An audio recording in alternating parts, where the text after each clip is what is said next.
శృంగారం అంటే తెలియని వారు ఉండరు. ఇది ప్రతి ప్రాణికి అవసరమైన ఒక రసానుభూతి. సృష్టి కార్యక్రమాన్ని కొనసాగించే అతి పవిత్రమైన ప్రక్రియ. ప్రతి స్త్రీ తన కోసమే సృష్టించబడిన తన నాయకుణ్ణి తన అనురాగంతో ఓలాలడించి తనకు తానుగా సంపూర్ణంగా అర్పించుకొని తన ప్రేమను సంపూర్తిగా సమర్పణ చేసేదే శృంగారం.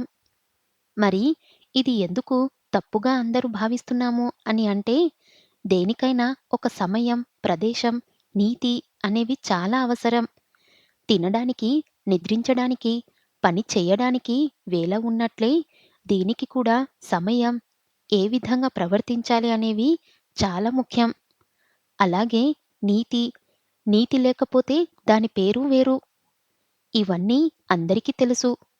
కానీ శృంగారంతో మోక్ష సామర్థ్యాన్ని జయించవచ్చు అని చాలా తక్కువ మందికి మాత్రమే తెలుసు. అసలు శృంగారం అంటే రొమాన్స్ అని కాదు. చాలా అందమైనది. మనసుని ఉల్లాసంగా చేసేది అని అర్థం. ఇది నిజం. మనసులోని శృంగార భావనలతో మనం పరమాత్ముష్టమైన సామర్థ్యాన్ని సాధించవచ్చు అని మన పూర్వ వాగ్యకారాలు నిరూపించారు. వారు పరిచయం చేసిన వారే ఈ శృంగార నాయకులు. శ్యామ్, అప్పు కొత్తగా పెళ్ళైన జంట. అప్పుని శ్యామ్ చాక్లెట్ అని ముద్దుగా పిలుచుకుంటూ ఉంటాడు. శ్యామ్ అసలు పేరు క్రిష్. కానీ అప్పుకి మాత్రం అతను శ్యామే. అలాగే అప్పు అసలు పేరు సారిక. కానీ క్రిష్‌కి మాత్రం ఆమె అప్పునే. పెళ్ళికి ముందు అప్పు కూడా క్రిష్ వాళ్ళ ఆఫీస్‌లోనే జాబ్ చేసేది. కానీ కొన్ని ఇబ్బందుల వలన ఆమె పెళ్లి కంటే చాలా ముందే ఆఫీస్ మానేసింది. నిజానికి ఆమె ఆఫీస్ మానేసిన తర్వాతే కాకతాళీయంగా క్రిష్‌ని కలవడం, ప్రేమలో పడటం, వెంట వెంటనే నిశ్చితార్థం, పెళ్లి అవ్వడం జరిగిపోయాయి. క్రిష్‌ది సొంత ఊరు వైజాగ్. ఆఫీస్ మటుకు హైదరాబాద్‌లోనే. అతను కూడా పెళ్లికి ముందు ఏవో కారణాల వలన లాంగ్ లీవ్ తీసుకున్నాడు. ఇప్పుడు తిరిగి ఆఫీస్‌లో జాయిన్ అవ్వాల్సిన అవసరం ఉంది. జాయిన్ అయ్యాడు కూడా. అయితే తనకి ప్రస్తుతం ఉన్న పెద్ద సమస్య ఇల్లు. పెళ్లికి ముందు దగ్గరలో ఏదో చాలా చిన్న పోర్షన్‌లో అద్దెకి ఉండేవాడు. ఇప్పుడు కూడా అదే ఇంట్లో కాలక్షేపం చేస్తున్నాడు. ఇక్కడ అద్దె ఇంట్లో ఉండటం కన్నా వైజాగ్‌లో ఏదైనా ఆఫీస్‌లో జాయిన్ అయితే కనుక అతనికి ఇంటి సమస్య ఉండదు. అక్కడ అతనికి సొంత ఇల్లే ఉంది కానీ, ఇక్కడ అతనికి కావాల్సిన ప్రాణ స్నేహితులు ఉన్నారు. ఇటు స్నేహితులను వదులుకోలేక, అటు ఇల్లు దొరకక అతను చాలా ఇబ్బంది పడుతున్నాడు. అందుకే అప్పు ఇంకా పుట్టింటిలోనే ఉంది. అతనే రోజూ వచ్చి అప్పుతో కలిసి బయటికి వెళ్తూ ఉంటున్నాడు. ఇంట్లో అందరూ అతన్ని ఎంత బాగా చూసుకున్నా, వాళ్ళ ఇంట్లోనే ఉండమని ఎంతగా అడిగినా క్రిష్ ఒప్పుకోలేదు. అలా 3 నెలలు గడిచిపోయాయి. ఆ రోజు క్రిష్ చాలా ఉత్సాహంగా ఇంటికి వచ్చాడు. అప్పు, గుడ్ న్యూస్, గెట్ రెడీ అంటూ లోపలికి వచ్చాడు. అతను ఆ టైంకి వస్తాడని తెలుసు కాబట్టి అప్పు రెడీగానే ఉంది. ఏంటి క్రిష్, ఈరోజు అంత హడావిడి? అప్పు వాళ్ళ అమ్మ కౌసల్య అడిగింది. ఏం లేదత్తయ్య, కొంచెం పని ఉంది. వచ్చాక చెబుతాను.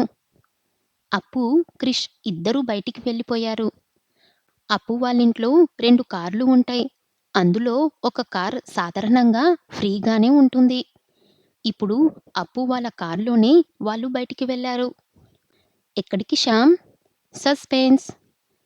కార్ ఒక విల్లా ముందు ఆగింది. అందులో ఒక 3 బెడ్‌రూమ్ ఇల్లు అమ్మకానికి ఉంది. సెకండ్ హ్యాండ్ అయినా కూడా చాలా బాగుంది.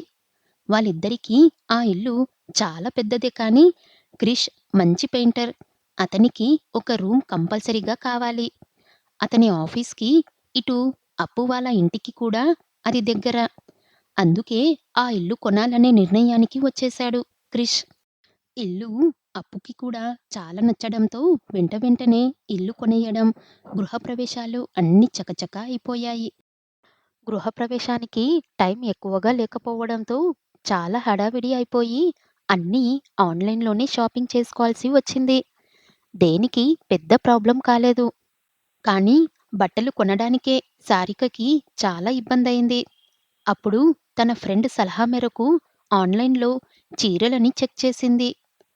అవి తనకి చాలా నచ్చడంతో పాటు తన బడ్జెట్‌లో ఉండటంతో వెంటనే అందరికి బట్టలు తీసుకుంది. గృహప్రవేశం చాలా గ్రాండ్‌గా జరిగింది. ఆ తరువాత క్రిష్ పేరెంట్స్ కొన్ని రోజులు ఉండి వెళ్ళిపోయాక, కౌసల్య కొన్ని రోజుల పాటు అప్పుకి తోడుగా ఉండి అన్ని జాగ్రత్తలు చెప్పి వెళ్ళిపోయింది. ఇదంతా గడిచేప్పటికి ఇంకో 3 నెలలు గడిచాయి. అందుకే పెళ్ళయి 6 నెలలు గడిచేదాకా వాళ్ళిద్దరికీ సరైన ఏకాంతం దొరకలేదు. ఇప్పుడు అంత పెద్ద ఇంట్లో శ్యామ్, అప్పు ఇద్దరే ఉంటున్నారు. శ్యామ్ ఆఫీస్‌కు వెళ్ళిపోయాక సారికకి అస్సలు తోచడం లేదు. ఎందుకో అమ్మ వాళ్ళ ఇంటికి కూడా వెళ్ళాలని అనిపించడం లేదు. ఇంట్లో ఒక్కతి ఉండి చాలా బోర్‌గా అనిపిస్తుంది. మళ్ళీ ఆఫీస్‌లో జాయిన్ అవుదామని ఉంది కానీ, శ్యామ్ హనీమూన్‌కి వెళ్ళలేదు కదా! ఇప్పుడు జాయిన్ అయ్యి మళ్ళీ లీవ్ పెట్టడం ఎందుకు? ఏకంగా తర్వాత జాయిన్ అవ్వొచ్చులే అని చెప్పాడు. అలాగని వాళ్ళు ఇప్పుడు వెళ్ళే పరిస్థితి లేదు. అప్పటికే క్రిష్ చాలా లీవ్స్ వాడేసుకున్నాడు. ఆ రోజు క్రిష్ ఆఫీస్‌కి వెళ్ళిపోయాక సారికకి మళ్ళీ ఒంటరితనం అనిపించింది. ఆమె చాలా ఆలోచించింది. లాభం లేదు. ఎలాగైనా శ్యామ్‌ని ఒప్పించి ఆఫీస్‌లో చేరిపోవాలి. ఈ ఇయర్‌కి హనీమూన్ క్యాన్సెల్ చేసుకొని నెక్స్ట్ ఇయర్ వెళ్తే సరిపోతుంది అని అనిపించింది. ఈ ఆలోచన ఆమెకి చాలా నచ్చింది. ఆ తర్వాత శ్యామ్‌కి ఇష్టమైన స్వీట్ చేసింది. హాట్ చేసి పెట్టి ఉంచింది. అతను వచ్చేటప్పటికి నీట్‌గా తయారై ఎదురు చూస్తూ ఉంది. క్రిష్ రాగానే సారికని చూసి కళ్ళెగరేశాడు. ఓ వాసికా, సజ్జికా అంటూనే ఆమెని అల్లుకుపోయి ఆమెని ఉక్కిరిబిక్కిరి చేశాడు. ఇంతకీ సంగతి ఏమిటంటే సారిక ఆ రోజు క్రిష్‌కి నచ్చినట్టుగా చాలా అందంగా తయారైంది. రోజు కూడా అతనికి ఇష్టమైన డ్రెస్ వేసుకునేది కానీ, ఈ రోజు మరీ ప్రత్యేకంగా తయారైంది. అందుకే ఆమెని చూస్తూనే అతనికి చాలా ప్రేమ వచ్చేసింది. G madam. క్రిష్ స్నానం చేసి నీట్‌గా తయారై వచ్చాడు. అతనికి ఆకలిగా ఉంది. అతను వచ్చేసరికి 2 ప్లేట్స్‌లో స్వీటు, హాట్ అరేంజ్ చేసి పెట్టింది. ఇద్దరూ సరదాగా మాట్లాడుకున్నారు. ఏంటో రాణివారు ఈరోజు చాలా ప్రత్యేకంగా కనిపిస్తున్నారు. అన్నీ నాకు ఇష్టమైనవే చేస్తున్నారు. ఏం ఇదివరకెప్పుడు నీకిష్టమైనవేమి చెయ్యలేదా? అయ్యో! చెయ్యకపోవడమే చాలా గొప్ప విషయమే చేశావు. హుహు. ఏమిటో అంత గొప్ప విషయం? నన్ను పెళ్లి చేసుకోవడం. అంతకన్నా నా జీవితానికి పరమార్థమేముంది చెప్పు? నిన్ను పొందేటందుకే పుట్టనే కొమ్మా! నిన్ను పొందకపోతే వృధా ఈ జన్మ. యాక్షన్ చేస్తూ అతను పిచ్చిగా పాడుతూ ఉంటే సారికకి నవ్వు ఆగలేదు. పడి పడి పొట్ట చెక్కలెయ్యేలా నవ్వింది. మహానుభావా! ఆ పాట అలా పాడకూడదు. అది పాడిన వాళ్ళు వింటే సూసైడ్ చేసుకుంటారు. క్రిష్ ఉడుక్కున్నాడు. పెద్ద గొప్పలే.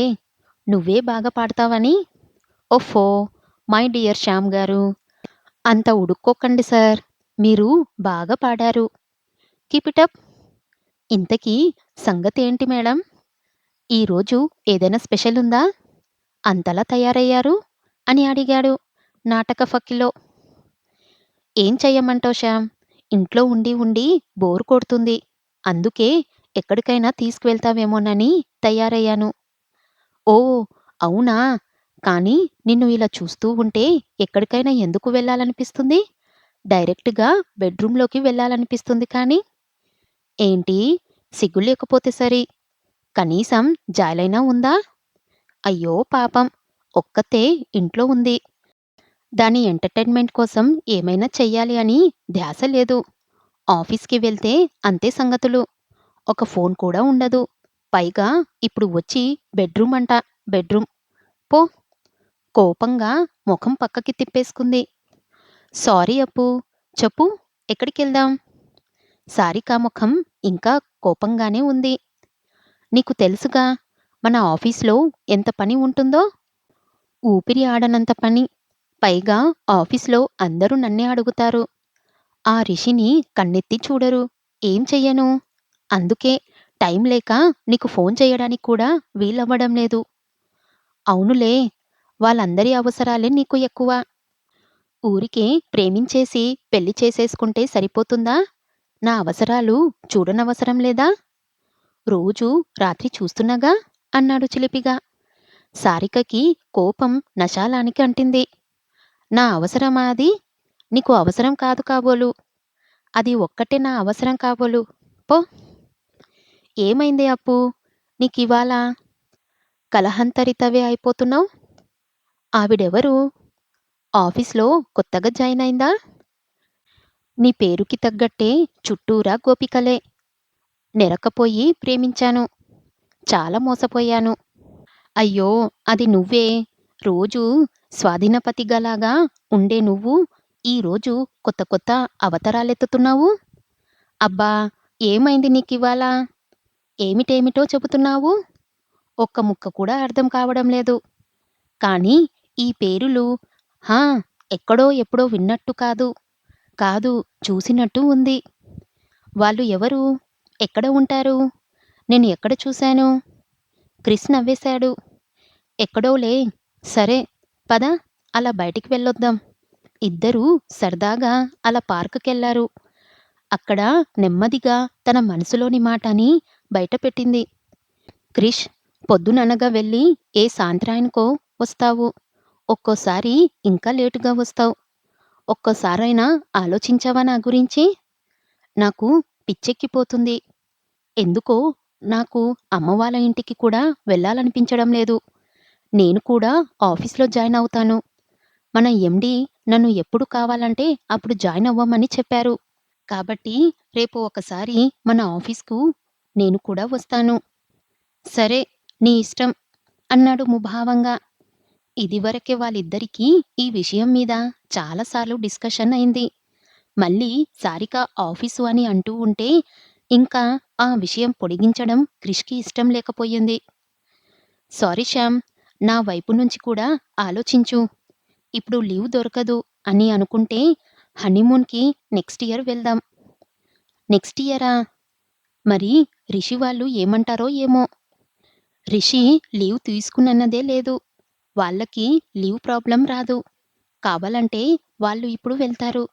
అందరం కలిసే వెళ్ళాలని ఏముంది? అది కాక ఇద్దరూ ఒకటేసారి లీవ్ అడిగితే మన ఎండీ ఇస్తాడో ఇవ్వడో? మనం కొంచెం సెటిల్ అయ్యాక వెళ్దాం. కరెక్టే కానీ రిషిని చూడకుండా నేను ఉండలేను అప్పు. తెలుసు కదా! గారంగా అన్నాడు. హాట్. నువ్వు వెళ్ళి చూసుకున్నది నన్నా రిషినా? చూడు శ్యామ్, ఇప్పుడు నేను ఆఫీస్‌లో చేరకపోయినా నీకు లీవ్ దొరకదు. అది ఎప్పుడు దొరుకుతుందో ఏమో? అప్పటి వరకు నేను ఫ్రీగా ఉండాలి. గోళ్లు గోలుకుంటూ నీకోసం రిషి వాళ్ళని ఆగమనడం కూడా కరెక్ట్ కాదు. సరే, హనీమూన్ సంగతి తర్వాత. నేను కూడా ఆఫీస్‌లో జాయిన్ అయితే హాయిగా మనిద్దరం కలిసి వెళ్ళి కలిసి రావచ్చు. ఇద్దరం కలిసి ఇంట్లోనూ, ఆఫీస్‌లోనూ పని చేసుకోవచ్చు. కలిసి రొమాన్స్ కూడా చేసుకోవచ్చు అన్నాడు గట్టిగా నవ్వుతూ. ఛీ! పో. ఇద్దరూ ఇంటికి వెళ్ళిపోయారు. డిన్నర్ అయ్యాక సారిక కిచెన్ సర్దుకుంటుంది. తను వచ్చేసరికి క్రిష్ అలసిపోయినట్టున్నాడు. మంచి నిద్రలో మునిగిపోయాడు. క్రిష్‌ని అలా చూడగానే సారికకి జాలేసింది. ఆఫీస్‌లో పని ఎక్కువై ఉంటుందని పాపమని అనుకుంది. తను మధ్యాహ్నం కాసేపు పడుకుంది. అందుకో ఏమో నిద్ర రావడం లేదు. అయినా ఇప్పుడు టైం ఎంతని? 10 కదా! అప్పుడే నిద్ర ఎలా పడుతుంది? ఏదో బుక్ తీసింది చదువుదామని. ఏమీ చదవబుద్ధి కాలేదు. బుక్ ముయ్యబోతూ ఉండగా అప్పుడు కనిపించింది ఆమెకి 'శృంగార నాయకుల' అనే టైటిల్. ముందు ఛీ! ఇది మనకెందుకు అని అనుకొని మూసెయ్యబోయింది. అంతలోనే ఆమెకి 'స్వాధీనపతిగా' అని కనిపించింది. అరే! ఇందాక శ్యామ్ అన్న పేరు ఇదే కదా! అని ఇంట్రెస్టింగ్‌గా ఆ ఆర్టికల్ చదువుదామని చూసింది. కానీ అందులో ఏమీ లేదు. శృంగార నాయకుల మొత్తం 8 వాళ్ళ పేర్లు. స్వాధీనపాతిక, వాసక సజ్జిక, విప్రలబ్ధ, విరహేత్ఖండిత, ఖండిత, పోషిత, భతృక, కలహంతరిత, అభిసారిక. వీరిని అష్టవిధ నాయకులు అంటారు. వీరే శృంగార నాయకులు. వీరికి నాయకులతో గల అనుబంధము, నాయకుని పట్ల ఉన్న ప్రేమ, నాయకునితో వారు ప్రవర్తించే తీరును బట్టి వారికి ఆయా పేర్లు వచ్చాయని ఉంది. ఒక్కొక్క పేరు కింద ఒక్కొక్క బొమ్మ చిత్రీకరించబడింది ఉంది. ఆ బొమ్మలు చూశాక ఆమెకి గుర్తుకొచ్చింది. ఇలాంటి బొమ్మలే శ్యామ్ కూడా పెయింటింగ్స్ వేశాడని. సారికకి ఆ నాయకుల పేర్లుని కానీ, వాళ్ళ గురించి కానీ ఏమీ తెలియదు. అప్పుడెప్పుడో పెళ్ళికి ముందు ఒకసారి వైజాగ్‌కి వెళ్ళినప్పుడు అనుకోకుండా క్రిష్ వేసిన పెయింటింగ్స్ చూసింది. అప్పుడే వాటి గురించి అడిగింది. కానీ అప్పుడు క్రిష్‌కి చెప్పడానికి టైం లేక చెప్పలేదు. ఆ తర్వాత సారిక దాని విషయం మర్చిపోయింది. ఇప్పుడు ఈ ఆర్టికల్ చూస్తుంటే ఆ విషయం మళ్ళీ గుర్తుకొచ్చింది. వెంటనే ఆమె క్రిష్ గదికి వెళ్ళింది.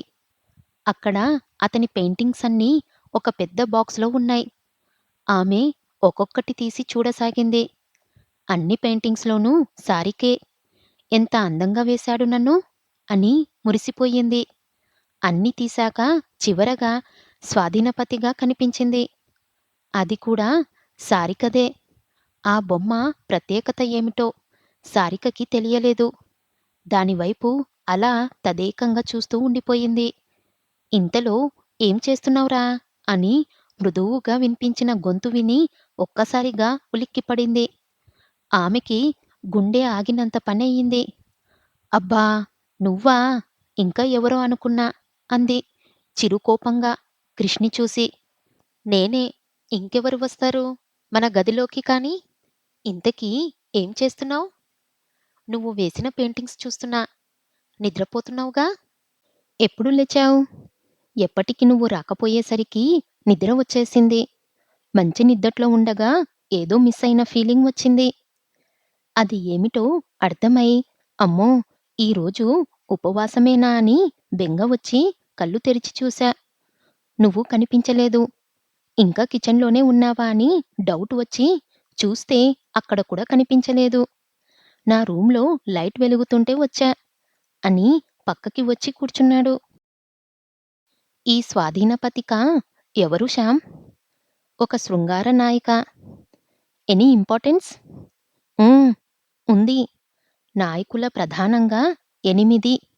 ప్రతి అమ్మాయిలోనూ కనీసం ఒక నాయక లక్షణమైనా ఉంటుంది. కానీ సర్వసాధారణంగా 2, 3 లక్షణాలు కూడా కలిసి ఉంటారు. లక్షణాలను బట్టి స్త్రీ ఏ నాయికకు చెందినదో తెలుసుకోవచ్చు. ఓహో! దాని వలన లాభం? లాభం స్త్రీని పూర్తిగా అర్థం చేసుకుంటే పురుషుని జీవితం హ్యాపీగా ఉంటుంది కదా! ఓహ్! నువ్వు నన్ను పూర్తిగా అర్థం చేసుకున్నావుగా! మరి నేను ఏ నాయకని? నవ్వుతూ అడిగింది సరదాగా. ఇంకేంటి? స్వాధీనపతిగా. నన్ను పూర్తిగా నీ కంట్రోల్‌లోనే ఉంచేసుకున్నావు కదా! ఏంటి? నేను నిన్ను కంట్రోల్‌లో పెట్టానా? సారీ సారీ ఊరికే అన్నాను సరదాగా అప్పు. ఇప్పుడు రాత్రి 11 అయింది. రా పడుకుందాం.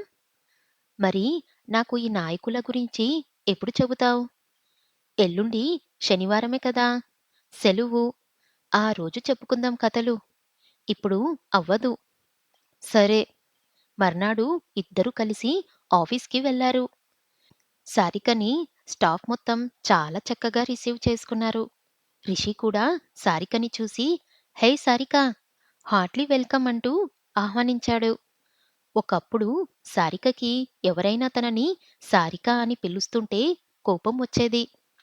ఇప్పుడు ఆ విషయం గుర్తొచ్చి నవ్వొచ్చింది. ఏమీ లేదు రిషి. ఇంట్లో బోర్‌గా అనిపిస్తుంది. మళ్ళీ జాయిన్ అవ్వాలనుకుంటున్నాను. ఎండీని కలిసి ఏదైనా ఛాన్స్ ఉంటుందేమోనని ఇలా వచ్చా. ఓకే. ఆల్ ద బెస్ట్ అన్నాడు నవ్వుతూ. ముగ్గురు రిషి రూమ్‌లో కూర్చొని ఉన్నారు. ఇంకా ఎండీ రాలేదు. ఆ రోజు పెద్దగా పని కూడా లేదు. శ్రీ ఎలా ఉంది రిషి? ఈ మధ్య కనిపించలేదు? సారిక అడిగింది. ఓ, నైస్ అన్నాడు చిన్నగా నవ్వుతూ. అతనికి శ్రీ అల్లరి తలుచుకుంటే చాలు నవ్వొస్తుంది. అన్నట్టు శ్రీ వాళ్ళ కంపెనీలో కూడా వేకెన్సీ ఉందంట. మొన్న ఏదో మాటల్లో చెప్పింది. చూద్దాం. హా అప్పు, నువ్వు అక్కడ చేరితే నాయకులిద్దరూ ఒకే చోట ఉంటారు. అలా బావుంటుంది కదా అన్నాడు క్రిష్ నవ్వుతూ. ఏంటి అడిగాడు రిషికేమీ అర్థం కాక. ఈ విశాల ప్రపంచంలో 5 రకాల శృంగార పురుషులు, 8 రకాల శృంగార నాయకులు ఉంటారు. ప్రస్తుతం మనమిద్దరం శృంగార నాయకులం, వాళ్ళిద్దరూ నాయికలు అదన్నమాట. అబ్బా, నీ పాండిత్వంలో చంపేస్తున్నావురా. ఎండీ వచ్చిన తర్వాత సారిక వెళ్ళి కలుసుకుంది. ఆమెకి తిరిగి జాబ్ వచ్చింది.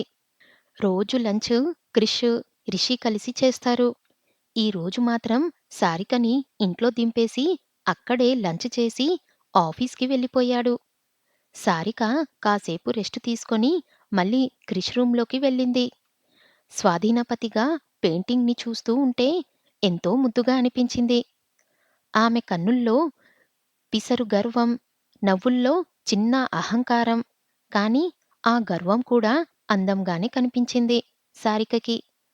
అందులో నాయికలాగా డ్రెస్సప్ అవ్వాలని కోరిక పుట్టింది సారికకి. కాని ఆ డ్రెస్సింగ్ ఎంతో శృంగారంగా ఉండి ఆమెకి సిగ్గువేసింది. చివరికి సరదాగా అలా డ్రెస్సప్ చేసుకుంది. క్రిస్ వచ్చేటప్పటికి ఆమె డ్రెస్సింగ్ ఆల్మోస్ట్ పూర్తయింది. ఆమెనలా చూడగానే క్రిష్కి ఆమె మీద విపరీతంగా మోహం కలిగింది. వెంటనే ఆమెని పొదివి పట్టుకొని లుకింగ్ సో అని ముద్దు చేశాడు.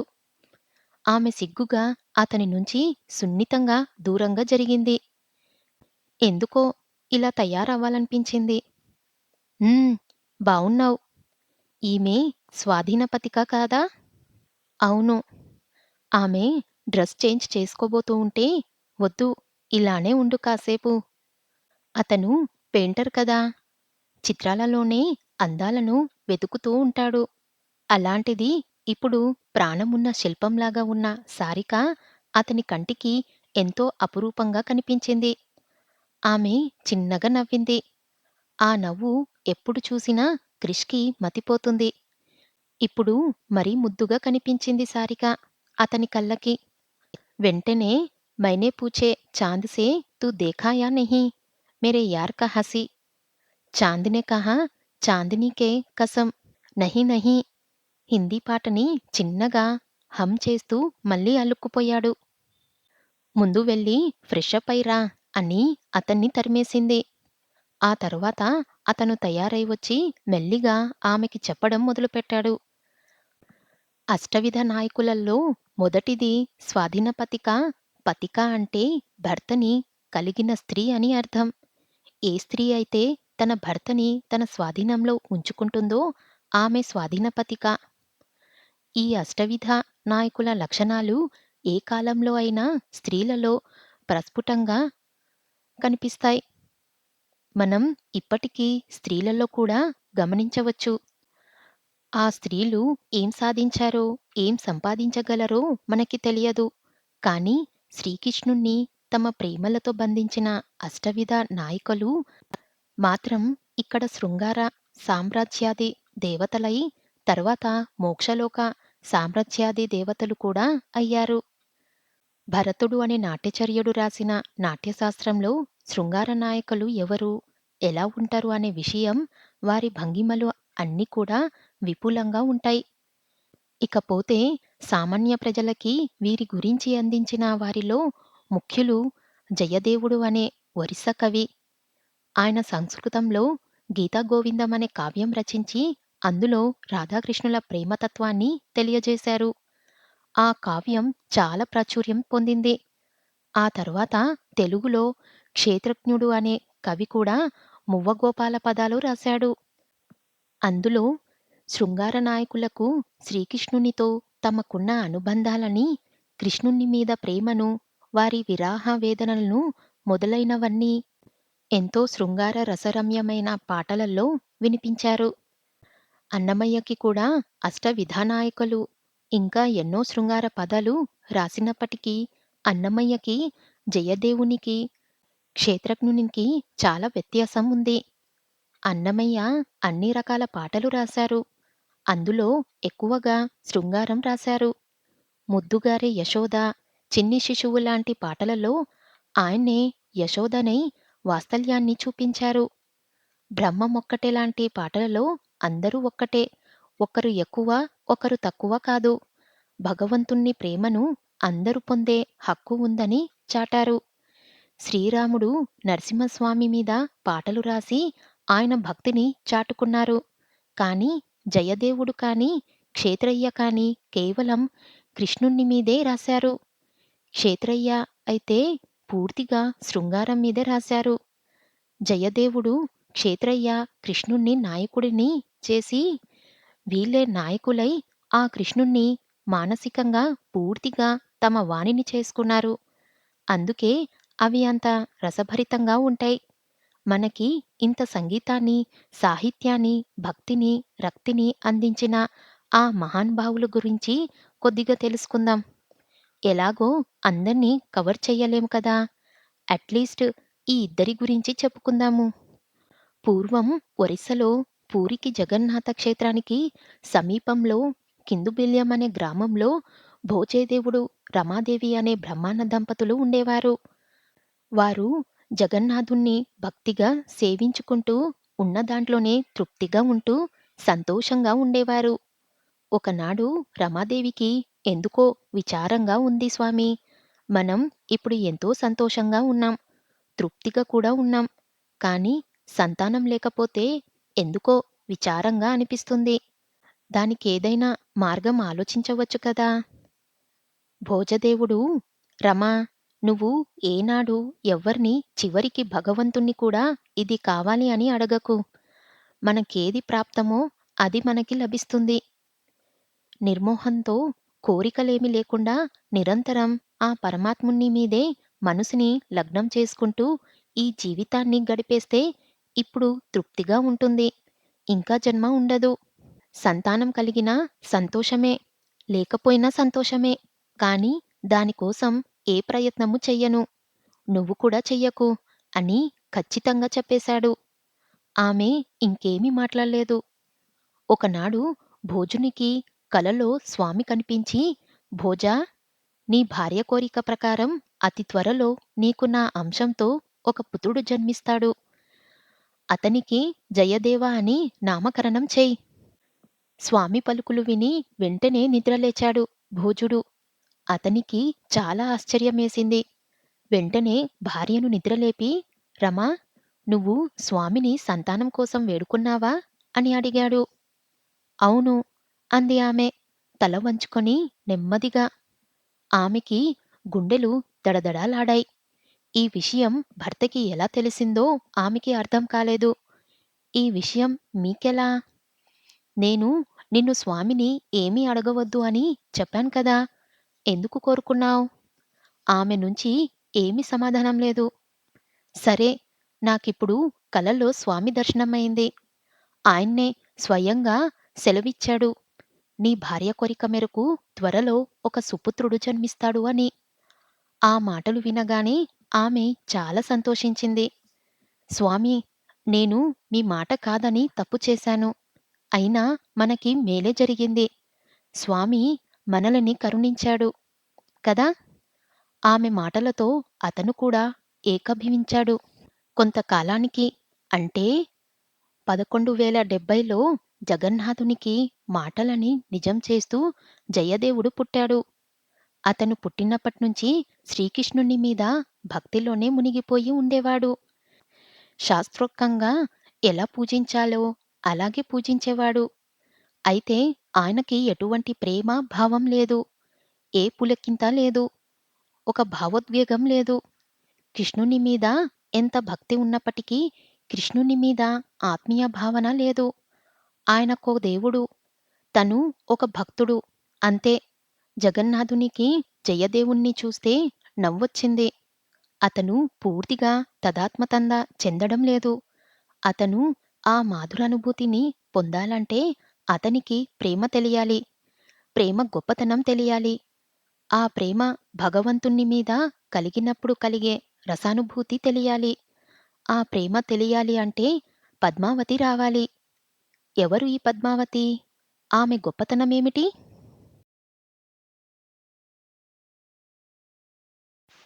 క్రిష్ సారికకి శృంగార నాయకల గురించి చెబుతున్నాడు. కిందు బిల్వంలోని దేవశర్మ అనే మరొక బ్రాహ్మణుడు తన భార్యతో సుఖంగా ఉండేవాడు. వారికి కూడా ఎంతకాలానికి సంతానం కలగలేదు. ఆయన భార్యని అందరూ గొడ్రాలు అని అంటూ ఉంటే ఆమె సహించలేకపోయింది. ఒకనాడు ఆమె తన భర్తతో సర్వాంతర్యామి అయిన జగన్నాథునికి తెలియని సంగతులు లేవు కదా! నేను ఈనాడు పడుతున్న మానసిక క్షోభ ఆయనకి తెలియదా? భగవంతుడు ప్రసాదించని దానికి ప్రజలు నన్ను మాటలు అంటున్నప్పటికీ ఆయన ఎందుకు మౌనం వహిస్తున్నాడు? మీరెందుకు మౌనం పాటిస్తున్నారు? స్వామీ, నా కోసం కాకపోయినా ఈ లోకం కోసమైనా ఇప్పుడు నాకొక సంతానం కావాలని కోరిక పుడుతుంది. స్వామీ, బహుశా సంతానవతి అయ్యే యోగం నాకు లేదు కాబోలు. అందుకే వీరందరి చేత మాటలు పడుతున్నాను. అలా అంటూనే ఆమె తల కొంచెం పైకెత్తి ఆకాశం వైపు చూస్తూ, ఓ భగవంతుడా! జగన్నాథుడా!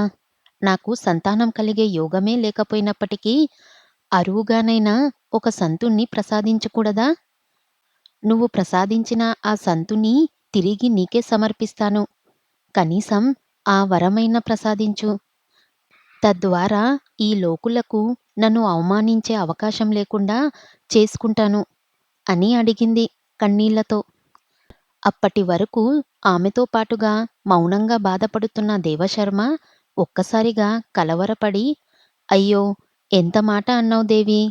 సరే, బహుశా నీ నోట ఆ భగవంతుడే ఆ పలుకులు పలికించడు కాబోలు. అయినా సంతానం కలిగినప్పుడు కదా! చూద్దాంలే. నీ నోటి హక్కు ఫలించి నేను తండ్రినైతే అంతకన్నానా? ఆ సంతుని తీసుకొని ఆ పురుషోత్తమునికే అర్పిస్తాను. అలా వారు అనుకుంటున్నంతలోనే ఆమెకి శరీరంలో ఏదో నలత అనిపించింది. కడుపులో వికారంగా అనిపించింది. తల తిరిగినట్లై నేల మీద చతికిలపడింది. తర్వాత చాలా అవస్థపడుతూ పక్క మీద దొర్లసాగింది. ఆమెకేమయ్యిందో దేవశర్మకి అర్థం కాక వైద్యుణ్ణి పిలుచుకువచ్చాడు. వైద్యుడు నాడి పరీక్షించి ఆమె తల్లి కాబోతుంది అని శుభవార్త చెప్పి వెళ్ళిపోయాడు. జరిగింది కలో నిజమో తెలియదు ఆ దంపతులకి. వారు స్వామికి మొక్కుకున్న ఒక ఘడియలోనే శుభవార్త తెలిసింది. వారిద్దరూ ఒక నిశ్చయానికి వచ్చారు. ఆ సంతానాన్ని జగన్నాథుకే సమర్పించాలని. నెలలు గడిచిన తరువాత ఒక సుముహూర్తంలో ఒక ఆడశిశువు జన్మించింది. లక్ష్మి కళ్ళతో పుట్టిన ఆమెకి పద్మావతి అని పేరు పెట్టారు. ఆమె తరువాత ఒక మగ శిశువు కూడా జన్మించాడు. వారి ఆనందానికి హద్దు లేకపోయింది. పద్మావతికి సంగీతం, నాట్యం నేర్పించారు. వయసు వస్తున్న కొద్దీ పద్మావతిలో ఎక్కడలేని అందాలు పోగయ్యాయి. యుక్త వయసు వచ్చింది. ఆమెకి వివాహం జరిపించాలి. దేవశర్మ ఆలోచించాడు. పద్మావతిని జగన్నాథునికే సమర్పిస్తామని ఆనాడు మొక్కుకున్నారు. ఆమెని చక్కగా తీర్చిదిద్దుకుని పెంచుకున్నారు. ఇప్పుడు ఆమె అన్ని రకాలుగా తగిన కన్య. ఈమె వివాహం మీద తమకేమీ అధికారం లేదు. ఈమెని స్వామికే సమర్పించాలి అని నిర్ణయించుకున్నారు. ఇన్ని రోజులుగా ఆమె మీద పెంచుకున్న మమకారాన్ని మనసులోనే అణగ్రహదొక్కి పాపని తీసుకొని మర్నాడే ఆలయంలో అప్పగించి రావాలని నిశ్చయించుకున్నారు. వారికి తిండి సహించలేదు. ఎంతైనా ఆమె తమ కన్న కూతురు. దుఃఖం పొంగుకు వస్తున్నా తండ్రి ఎలాగో గుండెను దిటువు చేసుకున్నాడు. కాని తల్లి ప్రాణం విలవిలాలాడింది. ఆ రాత్రి వారు ఏమీ ఆహారం తీసుకోకుండానే నిద్రకు ఉపక్రమించారు. అయినా నిదుర ఎలా పడుతుంది? బాధపడకు దేవి. స్వామి ఎంతో దయతో మనకి సంతానాన్ని ప్రసాదించాడు. మరి మనం కూడా మాటని నిలుపుకోవాలి కదా! ఆమె కన్నీళ్లు కార్చుతూనే ఎప్పటికో ఒక రాత్రి వేళ నిద్రపోయింది. దేవశర్మకి కూడా నిద్ర ఆహ్వయించింది. అప్పుడు స్వామి కలలో కనిపించి, దేవశర్మ, పద్మావతిని నాకు అప్పగించనవసరం లేదు. మీరు బాధపడకండి. ఆమె కూడా మిగతా కన్యలలాగానే వివాహయోగ్యురాలు. ఆమెను జయదేవుడు అనే అతనికి ఇచ్చి వివాహం జరిపించండి. అతను అడవిలో ఒంటరిగా ఉన్నాడు. అతను వివాహానికి ఒప్పుకోడు. అతని వద్దే ఆమెని వదిలిపెట్టి రండి. మీ అల్లునికి, కూతుళ్ళనికి కూడా అఖండ కీర్తి ప్రతిష్టలు కలుగుతాయి అని ఆస్వాదించాడు. కల నుంచి మేల్కొన్న దేవశర్మ భార్యని నిద్రలేపి జరిగింది చెప్పాడు. ఆ తర్వాత ఆయన తన భార్యతోనూ, కొంతమంది పెద్ద మనుషులతోనూ అడవి మార్గంలో పట్టాడు. అక్కడ వారికి ఒంటరిగా ఒక చిన్న ఆశ్రమంలో ఉంటున్న జయదేవుడు కనిపించాడు. వారి ఆనందానికి హద్దు లేకపోయింది. వారు జయదేవునికి కలుసుకొని జరిగింది చెప్పి, ఈ క్షణం నుంచి ఈమె నీ భార్య. ఇది జగన్నాథుని తీర్పు కనుక స్వీకరించు అని అన్నారు. అయ్యా, తమరెవరో నాకు తెలియదు. నాకు ఈ వివాహం, సంసారం వీటి మీద ఎటువంటి మమకారము లేదు. నా తల్లిదండ్రులకి నేను ఒక్కడినే సంతానం. వారు నన్ను వివాహం చేసుకోమని ఎంతగానో బతిమాలాడేవారు. నేను ఇష్టపడలేదు. చివరికి విసిగిపోయి వారు నన్ను అడగడం మానేశారు. ఆ తర్వాత కొంతకాలానికి వారు గతించారు. ఆ తర్వాత ఇక్కడికి వచ్చి ఎంతో ప్రశాంతంగా జీవిస్తున్నాను. ఇప్పుడు మీరు నన్నెందుకు నిర్బంధిస్తున్నారు? నేను ఈ కన్యని స్వీకరించలేను. అన్యథా భావించవద్దు. ఈ పేద బ్రాహ్మణుడు మీకు ఏ విధంగానూ సహాయం చెయ్యలేడు. క్షమించండి. జయదేవుడు కన్నెత్తి పద్మావతి వైపు చూడను కూడా చూడకుండానే, మారుమాటకి అవకాశం ఇవ్వకుండానే తపస్సులో మునిగిపోయాడు. దేవశర్మ చాలా ఆలోచించి ఆమెని అక్కడే ఉంచేసి తన పరివారంతో వెళ్ళిపోయాడు. అక్కడ ఆ అడవిలో ఆమె నిస్సహాయంగా ఒంటరిగా ఉండిపోయింది. అయితే ఈ విషయం జయదేవునికి తెలియదు. ఒంటరిగా అడవిలో పద్మావతి ఏ విధంగా గడిపింది? జయదేవుడు ఆమెని చూశాడా? స్వీకరించాడా? యుక్త వయసులో ఉన్న పద్మావతి అడవిలో ఒంటరిగా ఉండిపోయింది. ఒంటరిగా ఉన్న పద్మావతికి ఏం చెయ్యాలో ముందర అర్థం కాలేదు. చిన్నపిల్ల, అదే అడవి, తనకంటూ ఎవ్వరూ లేరు. అక్కడ ఎవరితోనూ పరిచయం కూడా లేదు. తన అనుకున్న జయదేవుడు తన వైపు చూడడు. ఆమె శ్రీకృష్ణుని ప్రార్థించింది. తనకి కొంచెం ధైర్యం వచ్చింది. ఆ తర్వాత ఏం చెయ్యాలా అని ఆలోచించింది. తనని నిర్దాక్షిణ్యంగా ఇక్కడే వదిలివేసిన తల్లిదండ్రుల గురించి ఆలోచించలేదు. నిర్దాక్షిణ్యంగా తనను కాదన్న జయదేవుని గురించి కూడా ఆలోచించలేదు. తల్లిదండ్రులు తెలిపిన దాని ప్రకారమే ఆమె జయదేవుణ్ణి ఇల్లాలు, ఒక భార్యగా ఏం చెయ్యాలి అని ఆలోచించింది. ఆమె తల్లి తన తండ్రికి ఏమేమి పనులు చేసేదో గుర్తుకు వచ్చాయి. అయితే ఆ పనులు ఆమె చెయ్యడాన్ని తన తండ్రి ఇష్టపడేవాడు. ఆమె అది ఒక హక్కుగా భావించేది. కానీ ఇక్కడ తన ఉనికి కూడా ఇష్టం లేని ఒక వ్యక్తికి సపర్యాలు చెయ్యాలి. అది కూడా ఎలా? అతనికి తెలియకుండా, అతనికి కనిపించకుండా, అతనికి కావలసినవన్నీ సమకూర్చాలి. ఆ ఆలోచనలతో ఆమె అతని ఆశ్రమానికి దగ్గర్లోని మరొక ఆశ్రమానికి వెళ్ళింది. అక్కడ ఒక దంపతులు ఉన్నారు.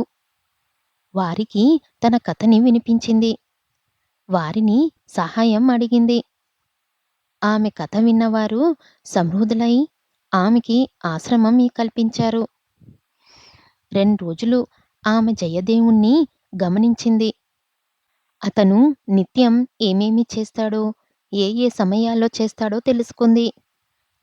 ఇక ఆనాటి నుండి ఆమె జయదేవుని కంటే ముందే నిద్రలేచి అతనికి కావాల్సినవి అందించి అతనికి కనిపించకుండా వెళ్ళిపోయేది.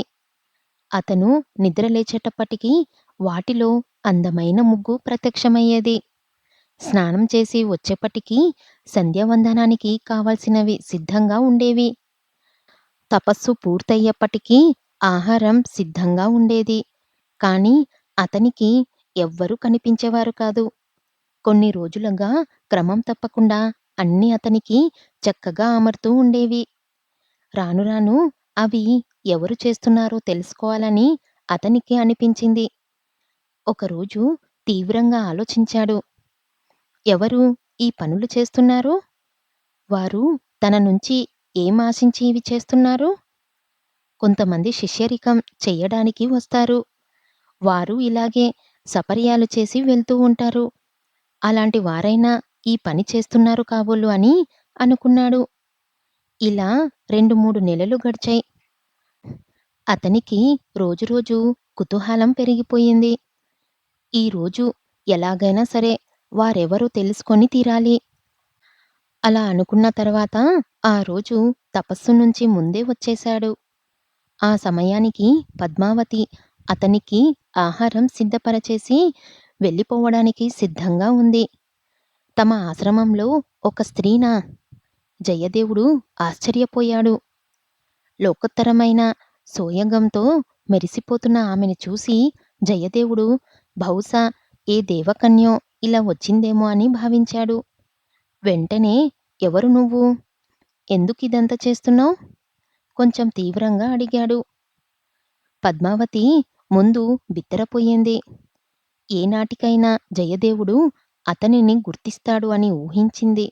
కాని ఇంత త్వరలోనే అతనికి దొరికిపోతుందని ఊహించలేదు. ఆమె సిగ్గుతో తల వంచుకొని నిల్చొని ఉంది. భయపడకు. నువ్వు ఎవరో, ఏమాశించి ఇది అంత చేస్తున్నావో నాకు తెలియాలి.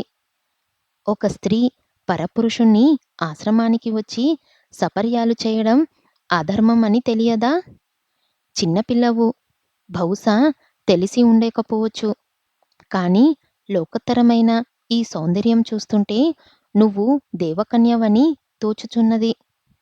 మీ దేవలోక ధర్మాలకి, మా భూలోక ధర్మాలకి చాలా వ్యత్యాసముంది. నువ్వు ఈ క్షణమే నా ఆశ్రమాన్ని విడిచి వెళ్ళిపోవాలి.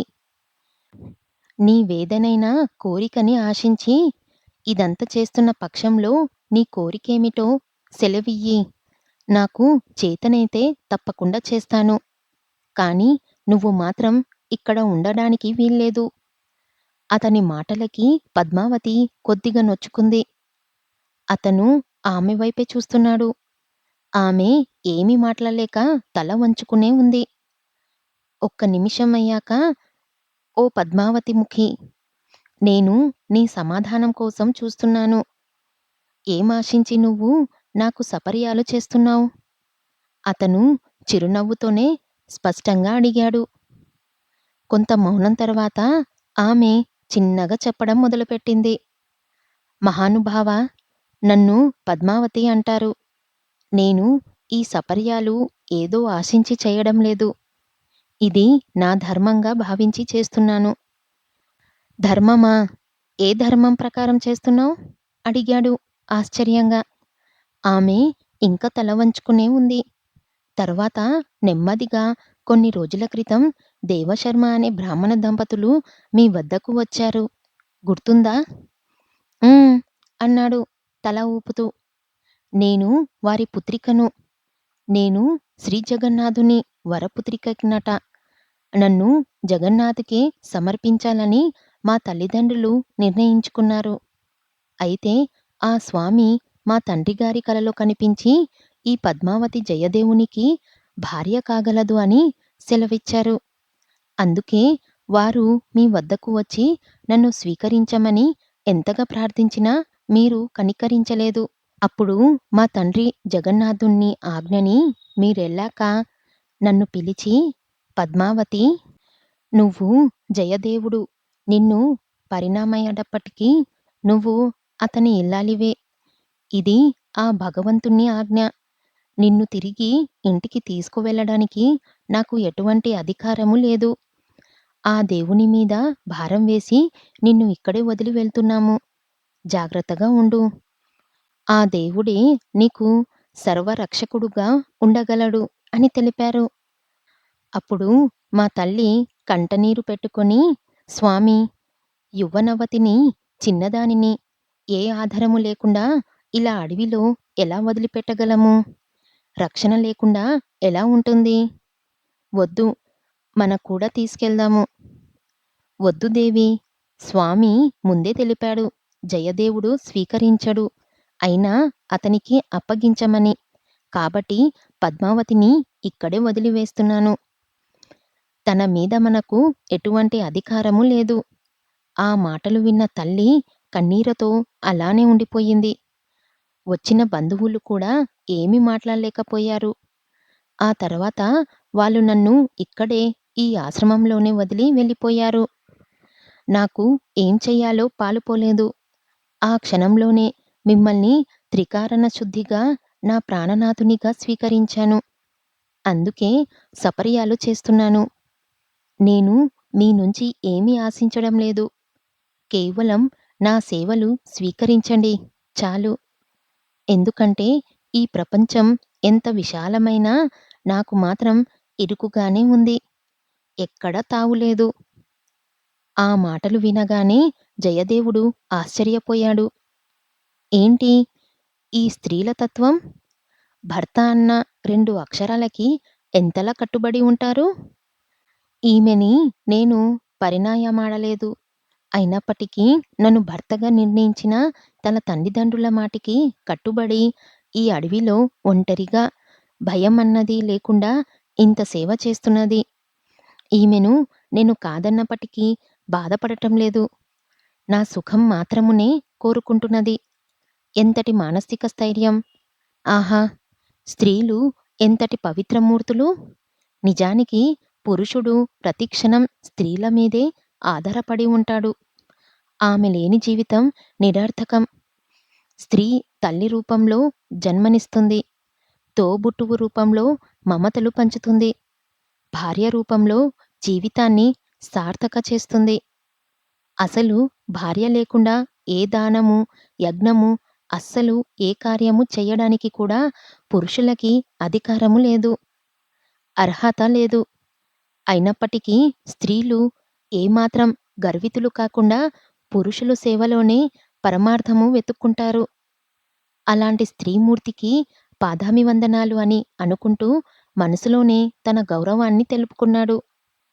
ఆ తరువాత అతనికి పద్మావతి త్యాగానికి ఆమె మీద అభిమానం కలిగింది. పద్మావతి, నిన్ను చూస్తుంటే ముచ్చటగా అనిపిస్తుంది.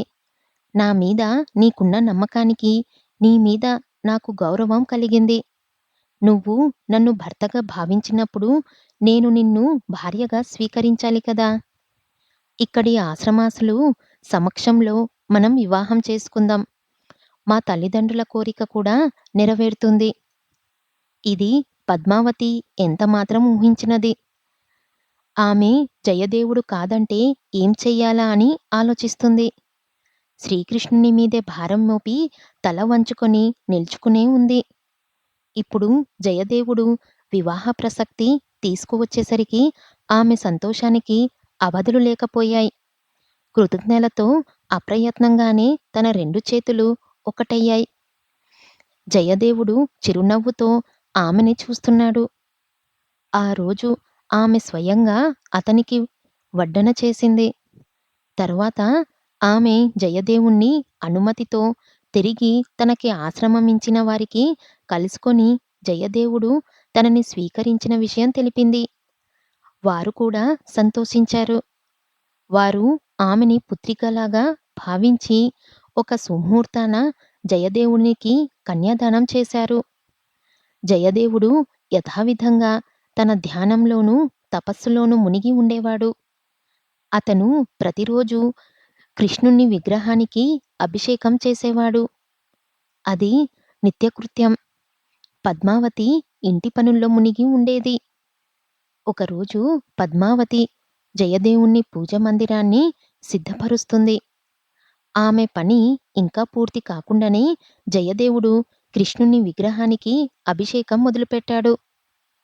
అతను చేసే ఈ పనిని పద్మావతి ఆశ్చర్యంతోనూ, ఆసక్తితోనూ గమనించింది. వెంటనే ఆమె కంగారుగా, అయ్యయ్యో!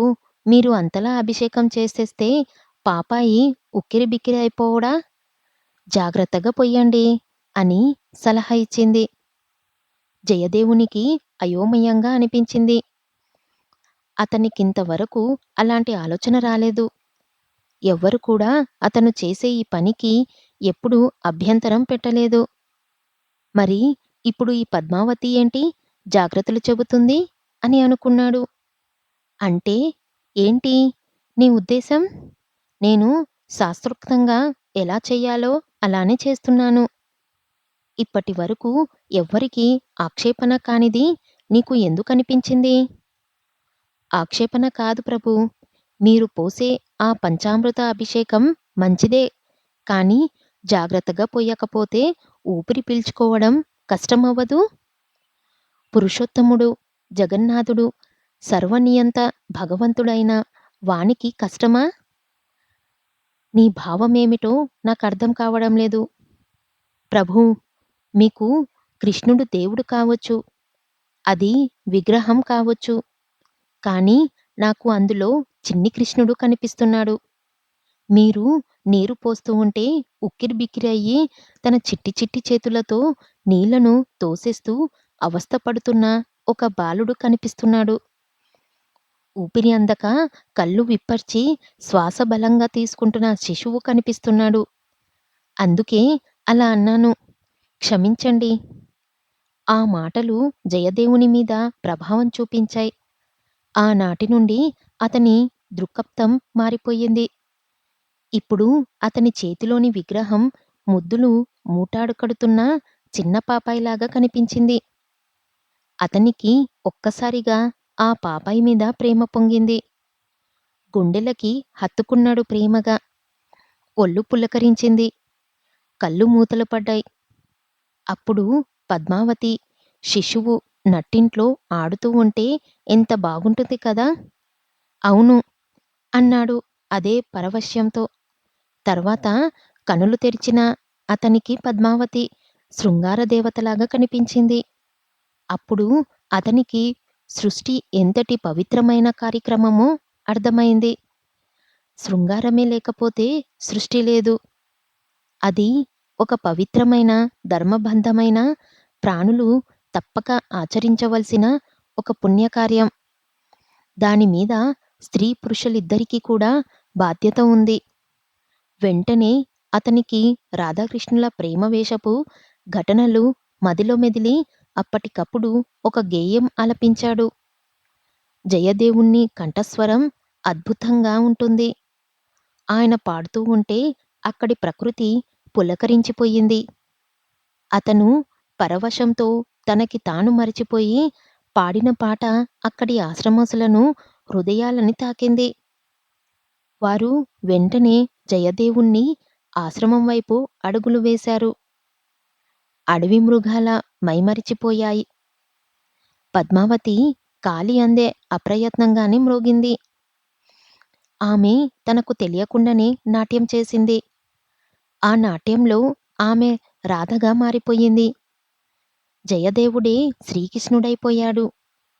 ఆ ప్రేమ మహావేషపు ఘటం అంత వారి గానంతోనూ, నాట్యంతోనూ అక్కడున్న వారి హృదయాల్లో స్థిరంగా నిలిచిపోయి, కన్నుల నుంచి ఆనంద బాష్పాలను రాల్చివేసింది. పాట అయిపోయింది. ఆమె నాట్యమూ అయిపోయింది. కానీ అక్కడున్న వారందరూ ఒక్కగానొక ఔలిక ఆనందానికి లోనయ్యారు. జయదేవుడు కన్నులు తెరిచి చూసేసరికి ఆశ్రమవాసులు అందరూ అక్కడే ఉన్నారు. ఆయన ఆశ్చర్యపోయాడు. వారందరూ కూడా ఆహా! జయదేవా! ఏమి గానమాలపించావు నాయనా! నీ పాటతో ఈ ప్రకృతి ఏమిటి? సాక్షాత్తు ఆ శ్రీమన్నారాయణుడే పులకరించిపోయాడు.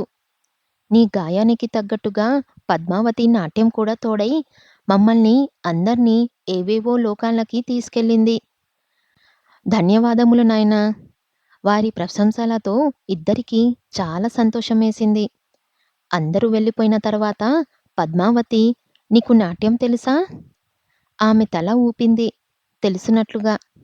ఈ సంఘటన తర్వాత కొంతకాలం పాటు అక్కడే అదే ఆశ్రమంలో జయదేవుడు, పద్మావతి ఇద్దరూ తమ గాననాట్యాలతో కృష్ణుణ్ణి సేవించుకున్నారు.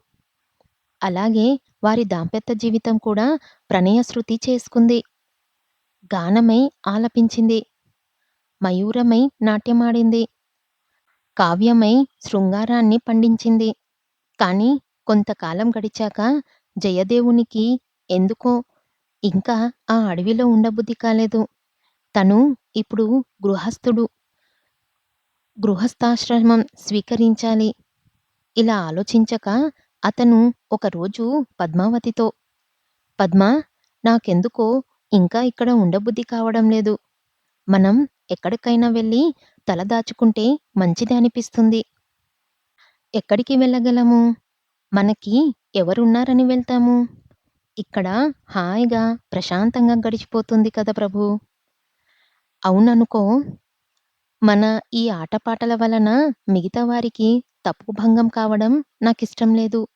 ఈ భూమి మీద కలలని పోషించే ప్రజలు, రాజులు చాలా మందే ఉన్నారు. వారి వద్దకు వెళ్ళడం వలన ఎవ్వరికీ ఇబ్బంది ఉండదు కదా అనిపిస్తుంది." "రాజులా? అయితే ఎవరిని ఆశ్రయిద్దాము? చూద్దాం. అన్నిటికీ ఆ జగన్నాథుడే ఉన్నాడు. ఏ ఆధారము దొరకకపోతే ఈ అడవి ఇక్కడే ఉంటుందిగా. అప్పుడే తిరిగి రావచ్చు." అతను నవ్వేశాడు. పద్మ కూడా అతన్ని నవ్వుతో శృతి కలిపింది. ఆ తర్వాత అతడు పద్మతో కలిసి అడవిని వదిలి నగరం వైపు అడుగులు వేశాడు. అతను ధనార్జన నిమిత్తం ఒక్కొక్క ప్రాంతంలో కొంత కాలం నివసిస్తూ తిరిగి వేరే ప్రాంతానికి వెళ్ళేవాడు. అలా నిలకడ లేకుండా తిరుగుతూ ఉండేవాడు. జయదేవునికి పాండిత్యం తప్ప వేరే పనులేమీ రానందున అతనికి ఎక్కడ స్థిరమైన ఉద్యోగం లేకుండా అయిపోయింది. ఆ కారణం చేత అతను అన్ని ప్రదేశాలు తిరుగుతూ ఉండేవాడు. ఎక్కడ ఉన్నా తన కూడా తన చిన్ని కృష్ణుని విగ్రహం ఉండవలసిందే. అతను పాడవలసిందే. పద్మావతి నాట్యం చేయవలసిందే. బహుశా ఆ ఆటపాటల వలనే వారికి ఆకలి దిప్పకలు తెలిసేవి కావేమో. ఇలా ఉండగా ఒకనాడు వారు వేరే ప్రాంతానికి వలసపోతున్నారు.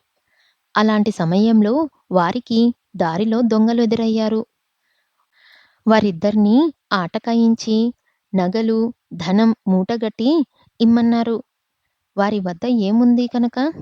విలువైన కానుక ఒక్కటే, అది కృష్ణుని విగ్రహమే. ఇంకేమి వారి వద్ద లేవు. జయదేవుడు, "నాయనా, నా వద్ద అతి విలువైన వస్తువు ఈ విగ్రహం తప్ప మరేదీ లేదు. దీనిని మాత్రం ఇవ్వలేను. అంతకన్నా నా ప్రాణాలు ధారపోయగలను. కానీ దీనిని మాత్రం ఇవ్వలేను. ఓ వెర్రి బ్రాహ్మణుడా!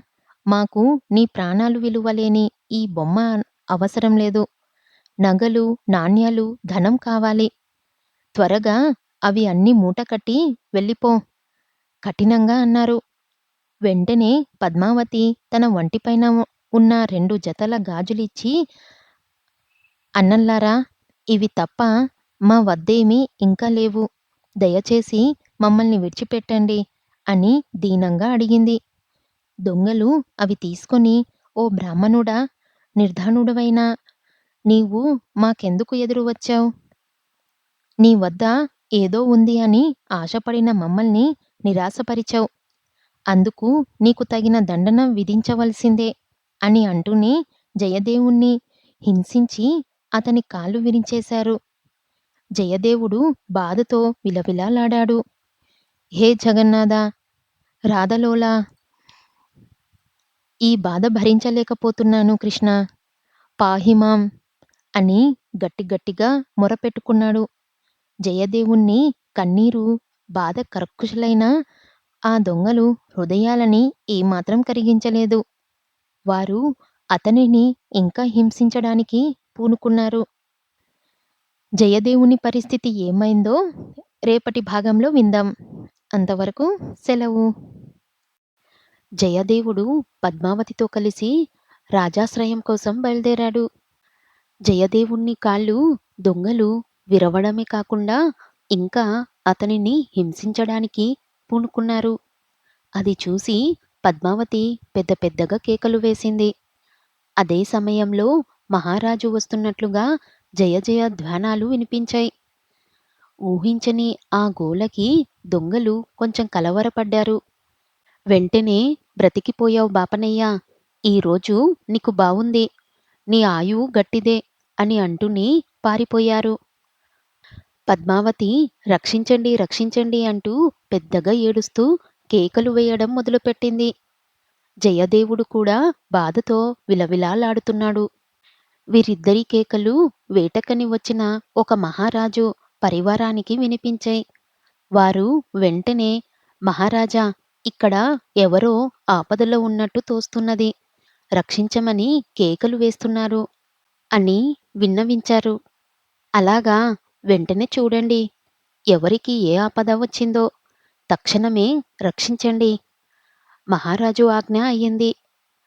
పరివారం ముందుకు వెళ్ళి అక్కడ దీనావస్థలో నున్న జయదేవుణ్ణి చూసి వెంటనే అతనిని మహారాజు సమక్షంలోకి తీసుకువచ్చారు. జరిగింది తెలుసుకున్న మహారాజు సకాలంలో సహాయం చేశాడు.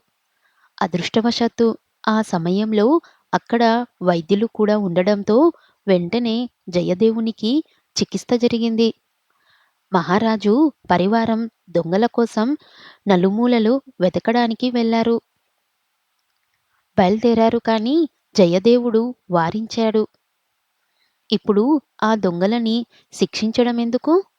వారిని శిక్షిస్తే నా నొప్పి తగ్గదు కదా! వారిని వదిలివేయండి మహారాజా" జయదేవుణ్ణి ఆ పలుకులు విన్న మహారాజా ఆశ్చర్యపోయాడు. "మీ అంతటి ఉదారలని బాధించిన వారు తప్పక దండనార్హులు. వారిని అలా వదిలివేస్తే ఇంకెంతమంది అమాయకులకు బాధ పెడతారో. వాళ్ళిప్పుడు తప్పించుకున్న తర్వాత అయినా వాళ్ళని తప్పక శిక్షిస్తాను. ఇంతకు మీరెవరు? ఎందుకు ఈ ప్రాంతంలో ఉన్నారు? ఎక్కడికి మీ ప్రయాణం?" అని మర్యాదగా అడిగాడు.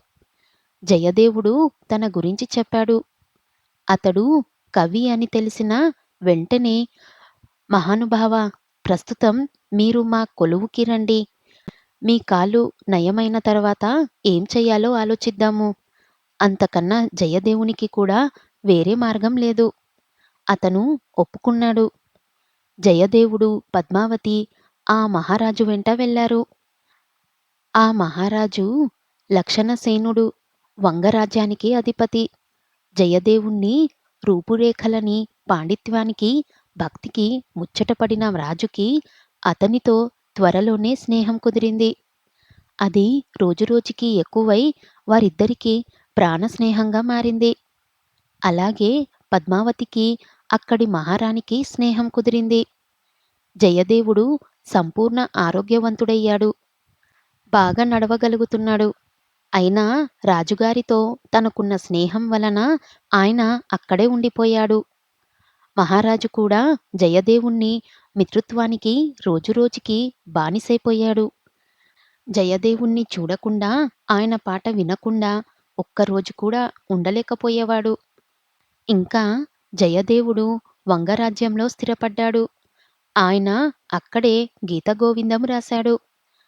అది ఇప్పటికీ జగత్ప్రసిద్ధమే. అందులో నాయకుడు శ్రీకృష్ణుడు, నాయిక రాధ. వారిరువురి ప్రయాణ కావ్యమే గీతగోవిందం. అందులో ఆయన అష్టవిధ నాయకులని మనకి పరిచయం చేశాడు. ఆయన పాటలకి పద్మావతి నాట్యమే స్ఫూర్తిదాయకమైంది. ఆయన అనుకున్నాడు, "ఈ పద్మావతి నాకు పరిచయం కాకపోయి ఉంటే నా జీవితం అసంపూర్ణంగా ఉండేది. అసలు ఈ కావ్యమే ఉండేది కాదు. వారిద్దరి అనురాగ ఫలితమే ఈ గీతగోవిందం. ఇది 12 స్వర్గాలతో, 24 అష్టపదులతో, 80 శ్లోకాలతో కూడింది. అష్టపది అంటే 8 చరణాలు కలిగినది. ఈ ప్రక్రియ జయదేవునితోనే మొదలయ్యింది. జయదేవుణ్ణి గానానికి పద్మావతి నాట్యం చేస్తూ ఉండేది. అయితే ఆమె పదాలు లయబద్ధంగా కలుగుతున్నాయా లేదా అని సాక్షాత్తు శ్రీకృష్ణుడే చూసేవాడు. జయదేవుని దివ్యగానానికి తగ్గట్టుగా ఆమె నాట్యం ఉందా లేదా అని ఆ స్వామి ఆమె పాదాల మీదే దృష్టి కేంద్రీకరించేవాడు. అందువలన శ్రీకృష్ణునికి పద్మావతి చరణ చరణ చక్రవర్తి అని పేరు వచ్చింది. ఈ విషయంలో బ్రహ్మది దేవతలకి కూడా అసూయ కలిగింది అని చెబుతారు. ఎందుకంటే వారు ఎంతటి ప్రభావ సంపన్నులైన దేవతలైనప్పటికీ స్వామిని చూడటం మాట అటుంచి ఆయన పాదదర్శనం కావాలంటే లక్షల దివ్య సంవత్సరాలు తపస్సు చేస్తేనే కాని ఆ పాదదర్శనం కాదు. కేవలం ఒక గోరుని, ఆ గోటి ప్రకాశాన్ని మాత్రమే వారు దర్శించగలుగుతారు. మరి ఈయన మాత్రం ఒక స్త్రీ పాదాలని ఎంతో ప్రేమగా చూస్తున్నాడు. ఆమె చేసుకున్న పుణ్యమేమిటో కదా అని బాధపడినట్లుగా కథ చెబుతారు. రోజులు ప్రశాంతంగా గడుస్తున్నాయి. ఒకనాడు అప్పటికి గీతాగోవిందం ఇంకా పూర్తి కాలేదు. జయదేవుడు 10వ స్వర్గంలో 19వ అష్టపది రాస్తున్నాడు. ప్రియోచారు షీలే అనే అష్టపది రసవత్తరంగా సాగిపోతుంది. అష్టపదిలో 6 చరణాలు పూర్తయ్యాయి. పద్మావతి అందుకు తగ్గట్టుగా నర్తిస్తుంది. అందులో 7వ చరణం పాడుతూ రాస్తున్నాడు. రాధా ప్రేమ అనే విషం నా తలకెక్కింది. దయచేసి నీ సుకుమార పాద పద్మాలని నా తల మీద పెట్టి నాకు శాంతి కలిగించు అని రాశాడు. రాసిన వెంటనే జయదేవునికి చాలా బాధ కలిగింది. తన దృష్టిలో కృష్ణుడు శృంగార పురుషుడే అయినప్పటికీ ఆయన పరమాత్ముడు. అలాంటివాడు తన తలని ఒక స్త్రీ పాదాలకి తాకినట్లుగా రాయడం తప్పు కదా! అయ్యో! ఎంత ఘోరం జరిగిపోయింది. నేను చాలా తప్పు చేశాను. పాటని ఈ విధంగా రాయకూడదు అని ఆలోచించుకొని ఆ చరణం కొట్టివేశాడు. పాట మధ్యలోనే ఆగిపోయింది. జయదేవునికి మనసుకు అశాంతి కలిగింది. వెంటనే పద్మా! నేను ఇప్పుడే వస్తాను. చికాకుగా ఉంది అని బయటికి వెళ్ళిపోయాడు. ఆయన ఎంత ఆలోచించినా ఆ చరణానికి అంతకన్నా పదాలు రావడం లేదు. ఆయన ఒక స్థిర నిశ్చయానికి వచ్చాడు. ఇది అంతా నేను రాస్తున్నాను అనే అహంకారంతో ఉన్నాను ఇన్ని రోజులు. కానీ ఈ కవిత శక్తి ఆ భగవంతుడే ప్రసాదించాడు. ఈ వాక్యాలను ఆయన్నే రాయించుకున్నాడు. ఇందులో దోషమేమైనా ఉంటే అది స్వామికి చెందుతుంది. కానీ నాది కాదు. అది రాసిన పుణ్యము నాది కాదు. ఇది రాసిన పాపము నాది కాదు. ఇలా ఆలోచించుకున్నాక జయదేవునికి మనసు నిర్మలంగా మారింది. అతను ఇంటికి వచ్చి మళ్ళీ స్నానం చేసి లోపలికి వచ్చాడు. జయదేవునికి చాలా ఆకలిగా ఉంది. భోజనం వడ్డించు పద్మా అంటూ లోపలికి వచ్చాడు. సరిగ్గా ఆ సమయానికి ఆమె తినడానికి కూర్చొని ఉంది. జయదేవునికి చాలా ఆశ్చర్యమేసింది. ఎందుకంటే ఆమె ఎప్పుడూ జయదేవుడు తినకుండా ఇప్పటి వరకు తినలేదు. తింటున్న వాళ్ళని ఇబ్బంది పెట్టలేడు కదా!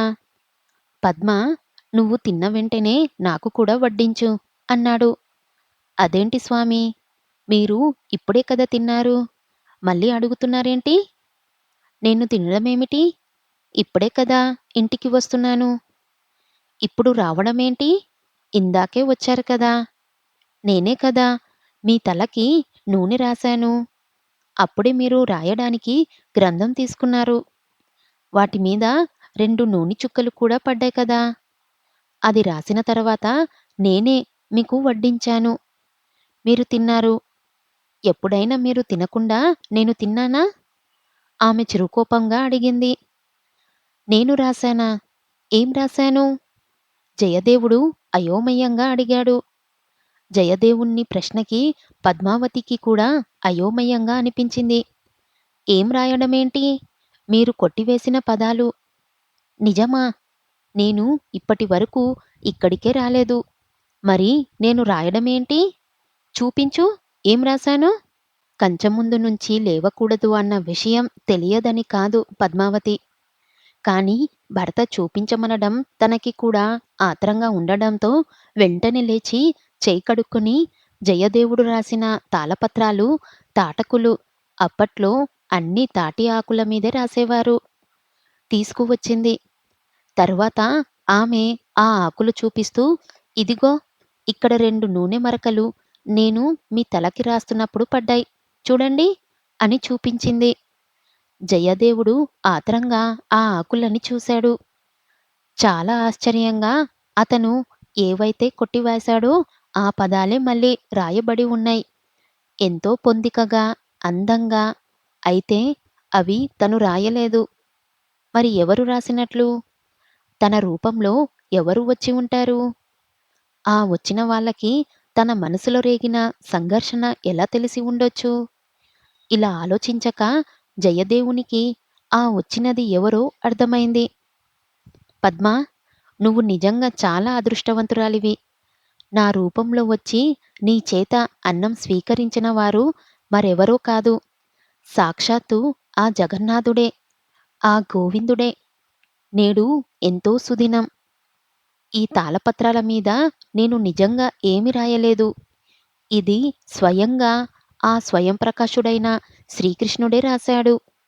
స్వామి స్వీకరించిన ఆ ప్రసాదం నాకు కూడా పెట్టు అని భక్తి పారవశ్యంలో మునిగిపోయాడు. అంత విన్న పద్మావతి ఆనందానికి, ఆశ్చర్యానికి అంతే లేకుండా పోయింది. నిజంగా స్వామి వచ్చాడా? నా చేతి వంటని ఆరగించాడా? నమ్మలేకపోతున్నాను. స్వామి స్వయంగా పద్మావతి అని నోరారా నన్ను పిలిచినప్పుడైనా గుర్తించలేదు. ఎంత విచిత్రం! ఆమె మురిసిపోయింది. స్వామి తనని పద్మావతి, ఆ తాళపత్రాల్ని తీసుకొనిరా అని ఎంతో మృదువుగా, ప్రేమగా పిలిచాడు. ఆమె వెంటనే ఆ పత్రాలని తీసుకొని వచ్చింది. ఆయన రాయదలుచుకున్నదేదో రాసేశాడు. అప్పుడే పద్మావతి ఆయన తలకి కొద్దిగా నూనె రాసి తల చక్కగా దువ్వింది. అలా చేస్తున్నప్పుడు పొరబాటున 2 నూనె చుక్కలు ఆ పత్రాల మీద పడ్డాయి. అయ్యో అని ఆమె నొచ్చుకుంది. పర్వాలేదు పద్మావతి, ఇది కూడా ఒక తీపి గుర్తే. ఆకలిగా ఉంది, వడ్డించు అని అడిగి మరీ స్వామి ఆరగించాడు. ఆయన ఆరగించి ఇలా వెళ్ళాడో లేదో జయదేవుడు వచ్చాడు. ఇంత చేసి జయదేవునికి మాత్రం దర్శనం ఇవ్వకుండానే వెళ్ళిపోయాడు. జరిగినది అర్థమైన తర్వాత జయదేవుడు పద్మావతిని ఆమె హృదయ నైర్మల్యాన్ని మెచ్చుకున్నాడు. అంతవరకు ఆయన రాసిన అన్ని అష్టపదుల్లోనూ జయదేవుని పేరు మాత్రమే ఉండేది. కానీ ఈ అష్టపదిలో ఆయన పద్మావతి పేరుని కూడా కలుపుకున్నాడు. స్వామి దర్శనమిచ్చినందువలన దీనికి దర్శన అష్టపది అని పేరు వచ్చింది. ఈ సంఘటన వలన జయదేవునికి కీర్తి దిగంతలు వ్యాపించింది. అతని గీతగోవిందం ఇంకా ప్రజల మధ్యకి రాకుండానే ఆ కావ్యం గురించి అందరికీ తెలిసింది. అందరికీ ఆ కావ్యం పట్ల కుతూహలం పెరిగిపోయింది. ఆ తర్వాత కావ్యరచన పూర్తి అయిన తరువాత దానికి విపరీతమైన ప్రాచుర్యం కలిగింది. మహారాజుకి జయదేవుడు అంటే విపరీతమైన గౌరవం, భక్తి ఉన్నాయి. ఆయనకి జయదేవుని మాట వేద హక్కు అయింది. ఈ కారణం చేత రచారికానికి సంబంధించిన ప్రతిదానికి ఆయన జయదేవుని సలహా తీసుకునేవాడు. అలాగే మహారాణికి పద్మావతికి కూడా స్నేహం రోజురోజుకి పెరుగుతూ వచ్చింది. మహారాజుకి జయదేవునికి సన్నిహిత్వం అంతంతకు పెరుగుతూనే ఉంది. ఒకనాడు మహారాజు వేటకి వెళ్తూ జయదేవుణ్ణి కూడా వెంట తీసుకువెళ్ళాడు. నిజానికి జయదేవునికి శాస్త్రవిద్య తెలియదు. అతనికి వేట రాదు. వేటకి వెళ్ళవలసిన అవసరం కూడా లేదు. అతను వెళ్ళినందువలన మహారాజుకి ఎటువంటి ఉపయోగము లేదు. కానీ అందరితో పాటు జయదేవుణ్ణి కూడా రావాల్సిందిగా మహారాజు అడిగాడు. అందుకు జయదేవుడు వేటకి వెళ్ళడానికి ఇష్టపడలేదు. జంతుహింస చూడటం తనకి ఇష్టముండదు. తన వలన మహారాజుకి ఇబ్బంది తప్ప వేరే ప్రయోజనము ఏమీ ఉండదు. అతను మహారాజు వెంట వెళ్ళడానికి నిరాకరించాడు. అయితే మహారాజు మహాకవి. క్రూరమృగాలు విజృంభించకుండా వాటిని వేటాడి ప్రజలని కాపాడవలసిన బాధ్యత పాలకులమైన మా రాజుల మీద ఉంటుంది. మేము రేపే బయలుదేరి వెళ్తున్నాము. రావడానికి మాకు ఒక వారం పడుతుంది. అన్ని రోజుల పాటు మీకు దూరంగా ఉండటం కష్టంగా ఉంటుంది. దారిలో మీ సాహచర్యం వలన అలసట తెలియకుండా ఉంటుంది. ఈసారికి కాదనకండి. మహారాజు మాట జయదేవుడు తీసివేయలేకపోయాడు. ఈ వారం రోజుల పాటు పద్మావతికి మహారాణి అంతఃపురంలోనే వసతి ఏర్పాటు చేయబడింది. ఈ వారం రోజులు పద్మావతి ఆటపాటలతో అంతఃపురంలో అంత సందడిగా గడిచిపోయింది. ఇంకా ఆ రోజే మహారాజు పరివారంతో తిరిగి వచ్చేది. అందరూ మహారాజు కోసం ఎదురుచూస్తున్నారు. పద్మావతి జయదేవుని కోసం ఎదురుచూస్తూ ఉంది. సరిగ్గా ఆ సమయంలో ఒక వార్తవారి మహారాణి అనుమతి కోసం ఎదురుచూస్తున్నాడు.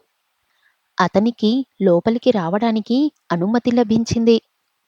అతను లోపలికి వస్తూనే, "ప్రణామాలు మహారాణి. మహారాజు పరివారం వేట ముగించుకొని తిరిగి వస్తున్నారు." కానీ అతను చెప్పటానికి తటపటాయిస్తున్నాడు. "ఉమ్, కానీ ఏం జరిగింది? నిర్భయంగా చెప్పు."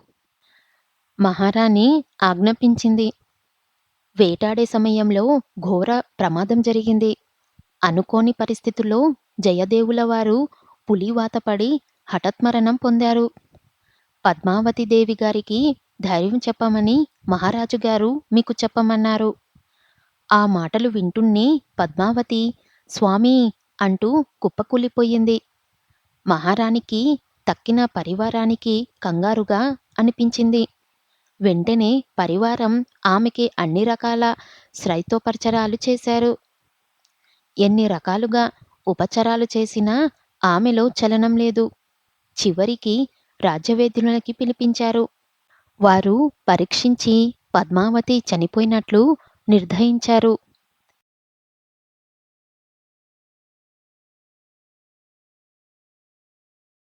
జయదేవుని మరణవార్త విన్న పద్మావతి ప్రాణాలు అనంతవాయువులో కలిసిపోయాయి. మహారాణికి ఏం చెయ్యడానికి పాలుపోలేదు. ఆమె ఆశ్చర్యానికి అంతే లేకుండా పోయింది. అసలు ఇదంతా తన వల్లే జరిగింది. ఇప్పుడు పశ్చాత్తాపపడినా ఉపయోగం లేదు. మహారాణికి భయం అంతకంతకు ఎక్కువైపోయింది. ఆమె కళ్ళ నుంచి నీరు కారుతుంది. శరీరమంతా స్వేద బిందువులతో తడిసిపోయింది. ఇంతలో మహారాజా పరివారం వస్తున్నట్లుగా జయ జయ ధ్యానాలు వినిపించాయి. అంతే, ఆమెకి గొంతు తడారిపోయింది. ఆమె చిన్నగా కంపించడం మొదలుపెట్టింది. మహారాజు ఎంతో ఉత్సాహంగా మందిరంలోనికి అడుగుపెట్టాడు. ఎప్పుడు మహారాజు బయటికి వెళ్ళి వచ్చినా మహారాణి స్వయంగా స్వాగతం పలకడం అలవాటు. ఆమె ఈ అలవాటు మహారాజుకి కూడా ఎంతో ఇష్టం. కానీ ఈరోజు ఆమె రాలేదు. మహారాజు చుట్టూ చూశాడు. మహారాణి అలికిడి వినిపించలేదు. ఆయన మంత్రుల వైపు చూస్తూ, "మహారాణి వారు కులసయేనా? రాజ్యంలో ఎటువంటి అవాంఛనీయ పరిస్థితులు లేవు కదా?" అందరి ముఖాల్లో ఏవేవో ఆందోళనలు కనిపిస్తున్నాయి. ఏం జరిగింది? మంత్రులు కూడా విస్తుపోయి ఉన్నారు. వాళ్ళు తేరుకొని, "చిత్తం మహారాజా, జయదేవుల వారి ఇల్లాలు పద్మావతి ఇంతకు మునుపే కాలం చేశారు."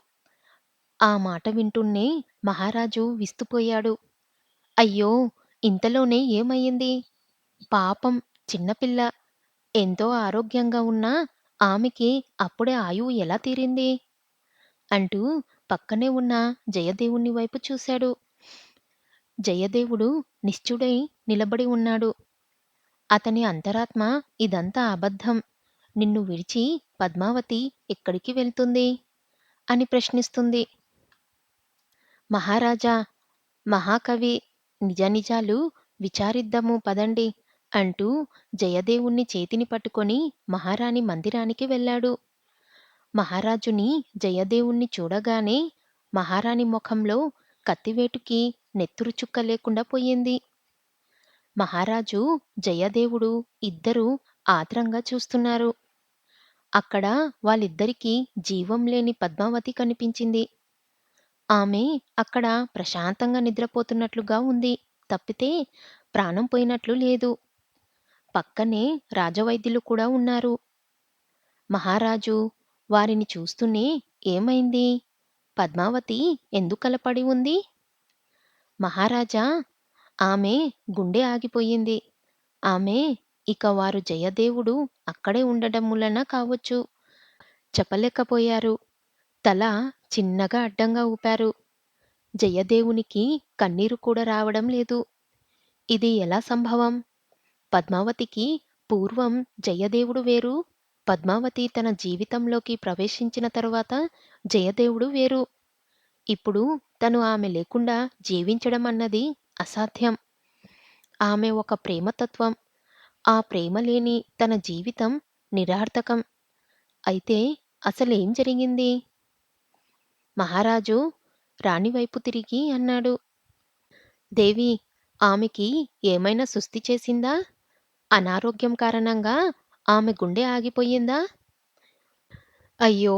ఆమె వలన నేను పుత్రికలు లేరు అన్న చింత లేకుండా ఉన్నాను.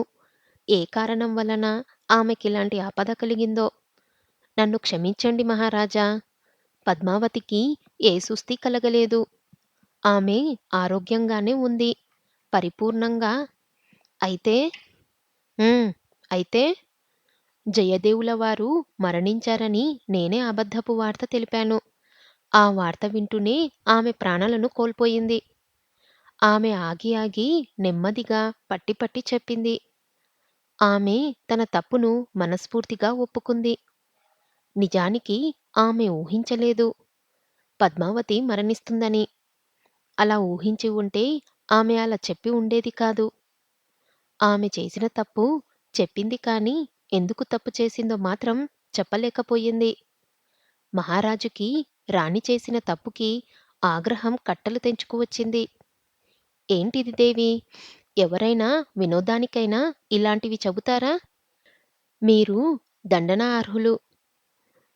నిష్కరంగా ఒక ప్రాణం తీసిన నేరానికి మీకు కూడా శిక్ష విధిస్తున్నాను. ఆమె ఏమీ మాట్లాడలేకపోయింది. భయం భయంగా మహారాజు వైపు చూసింది. అప్పుడు జయదేవుడు, శాంతించండి మహారాజా. ఇందులో మహారాణి దోషం ఏమాత్రం లేదు. పద్మావతి ఆయువు అంతవరకే ఉంది కాబోలు. ఏదో ఒక కారణం ఉండాలి కాబట్టి భగవంతుడే మహారాణి చేత ఆ అబద్ధపు వార్తని అందించేలా చేసి ఉంటాడు. దీనికి మీరు మహారాణిని శిక్షించకండి. నా మీద ఆన పెడుతున్నాను. ఇంతకాలం రాణివారు పద్మావతిని సొంత పుత్రికలాగా చూడలేదా? అందుకు ఆమెని క్షమించండి. ఎంత విచిత్రమైనది విధి! నేను మరణించానని విన్న అబద్ధపు వార్త పద్మావతిని మరింపజేసినప్పటికీ, అది నేను కనులారా చూస్తున్నప్పటికీ, ఆమె నిజంగా మరణించిన విషయం చూస్తూ కూడా నేను ఇంకా ప్రాణాలతో ఉన్నానంటే నా ప్రేమ నిజం కాదు. నిజంగా ఆమె ప్రేమని పొందడానికి నేను అర్హునుడి కాను. జయదేవునికి ఇప్పుడు దుఃఖం వచ్చింది. ఇప్పటి వరకు ఎక్కడో ఒక మూల పద్మావతి మరణించలేదు అని భావిస్తూ వచ్చాడు. కాని ఇప్పుడు ఆ నమ్మకం పోయింది. ఇదంతా చూస్తున్న మహారాణికి పశ్చాత్తాపం కలిగింది. నిష్కరణంగా ఒక నిండు ప్రాణాల్ని తనే తీసింది. దీనికి నిజంగా తనకి శిక్ష పడవలసిందే. ఆమె ఒక దృఢనిశ్చయానికి వచ్చింది. ప్రభూ! నేను నిజంగా నేరం చేశాను. ఆ నేరం ఒప్పుకుంటున్నాను. నేను ఈ నేరం ఎందుకు చేశానో వివరిస్తాను. విచారించి తగిన శిక్ష వెయ్యండి. అందుకు నేను సిద్ధంగానే ఉన్నాను. లేకపోతే పశ్చాత్తాపంతో దహించుకుపోయేలా ఉన్నాను. దయచేసి జరిగింది వినండి. మహారాణి చెప్పడం మొదలుపెట్టింది. పద్మావతితో పరిచయమైన కొత్తలోనే రాణికి, పద్మావతికి మంచి స్నేహం కుదిరింది. అది రోజురోజుకి పెరగడం మొదలుపెట్టింది. పద్మావతి రూపురేఖలతో పాటు ఆమె ప్రవర్తన, పొద్దిక, మాట తీరు, నాట్యం అన్నీ కూడా మహారాణికి నచ్చేశాయి. అతి త్వరలోనే వారిద్దరూ అరిమరకలు లేకుండా అన్ని విషయాలు మాట్లాడుకోవడం మొదలుపెట్టారు. ఒకనాడు మహారాణి, పద్మావతి ఇద్దరూ సంభాషించుకుంటున్నారు. వారి మాటల్లో సహగమనం గురించి చర్చ వచ్చింది. ఆ రోజులలో సతి సహగమనం ఉండేది. అంటే భార్య ఉండగానే భర్త మరణిస్తే భార్యని కూడా ఆ చితిమంటల్లో తోసేసేవారు. అంత అమానుషత్వానికి పద్మావతి హృదయం కదిలిపోయింది, కరిగిపోయింది. మహారాణి సతి సహగమనం నిజంగా ఎంత దారుణమో కదా!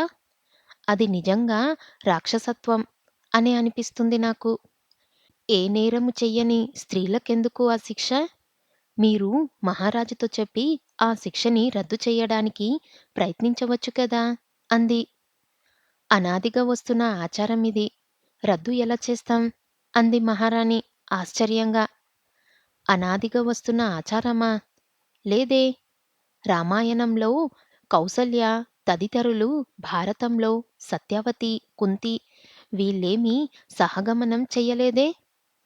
మాద్రి తన వల్లనే భర్త మరణించాడని తలిచి నిప్పులో దూకింది. అంతేకాని ఇదేమీ అనాదిగా వస్తున్న ఆచారమని నాకు తోచదు. క్షమించండి. పద్మావతి మాటలకి మహారాణికి కొంచెం కోపం వచ్చింది. అదేంటి పద్మావతి అలా అంటారు? భర్తతోనే జీవించవలసిన స్త్రీ భర్త అడుగుజాడల్లోనే నడవాలి కదా! మరి భర్త మరణించిన తర్వాత ఆమె ఇక్కడ ఉండటానికి ఎలా కుదురుతుంది? అందుకే సహగమనం. అది తప్పంటే ఎలా? కౌసల్యదులు కానీ, కుంతి గాని సహగమనం చెయ్యలేదంటే ఆ కారణాలు వేరే.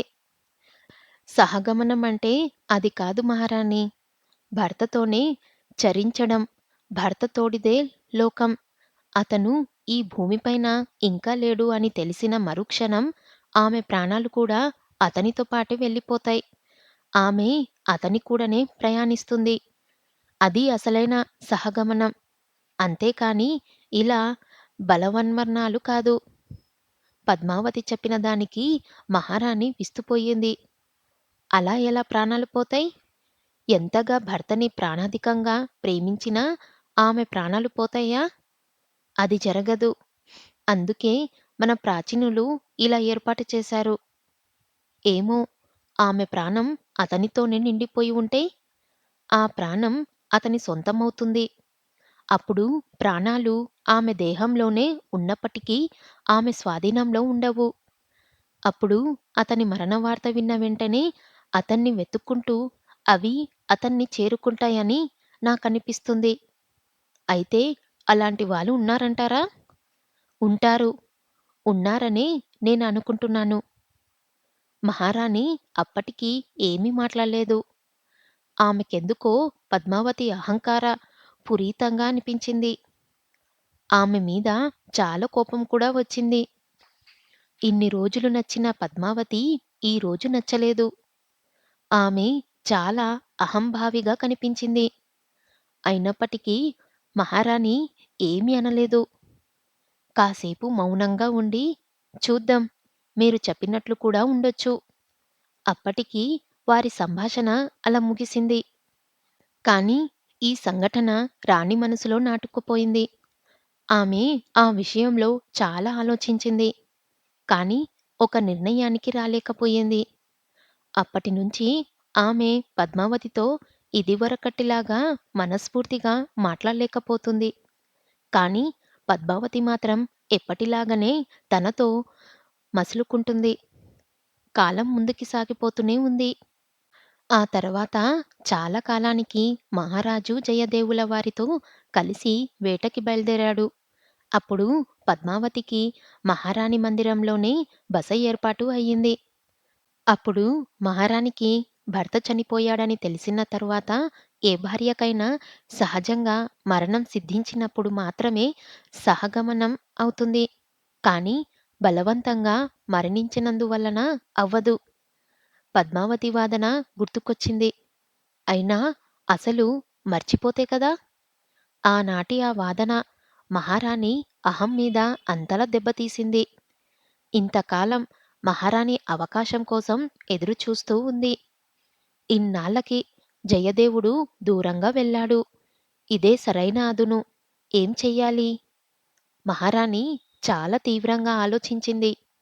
చివరికి పథకం వేసి నమ్మకస్తులైన భటుల చేత జయదేవుడు మరణించాడు అని అబద్ధపు వార్త సృష్టించింది.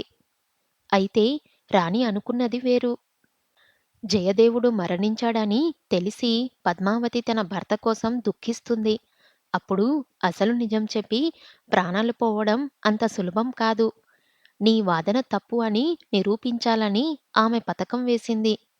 అయితే ఆమె ఊహ తలకిందులై పద్మావతి ప్రాణాలు కోల్పోయింది. ఇంతవరకు మహారాణి జరిగింది చెప్పి, మహారాజా జరిగిందే ఇదే. దీనికి తగిన శిక్ష విధించండి. జరిగినది విన్న జయదేవునికి దుఃఖం ఆగలేదు. ప్రాణాధికమైన భార్య మరణం ఎంతటి బాధాకరమో అతనికి తెలిసి వచ్చింది.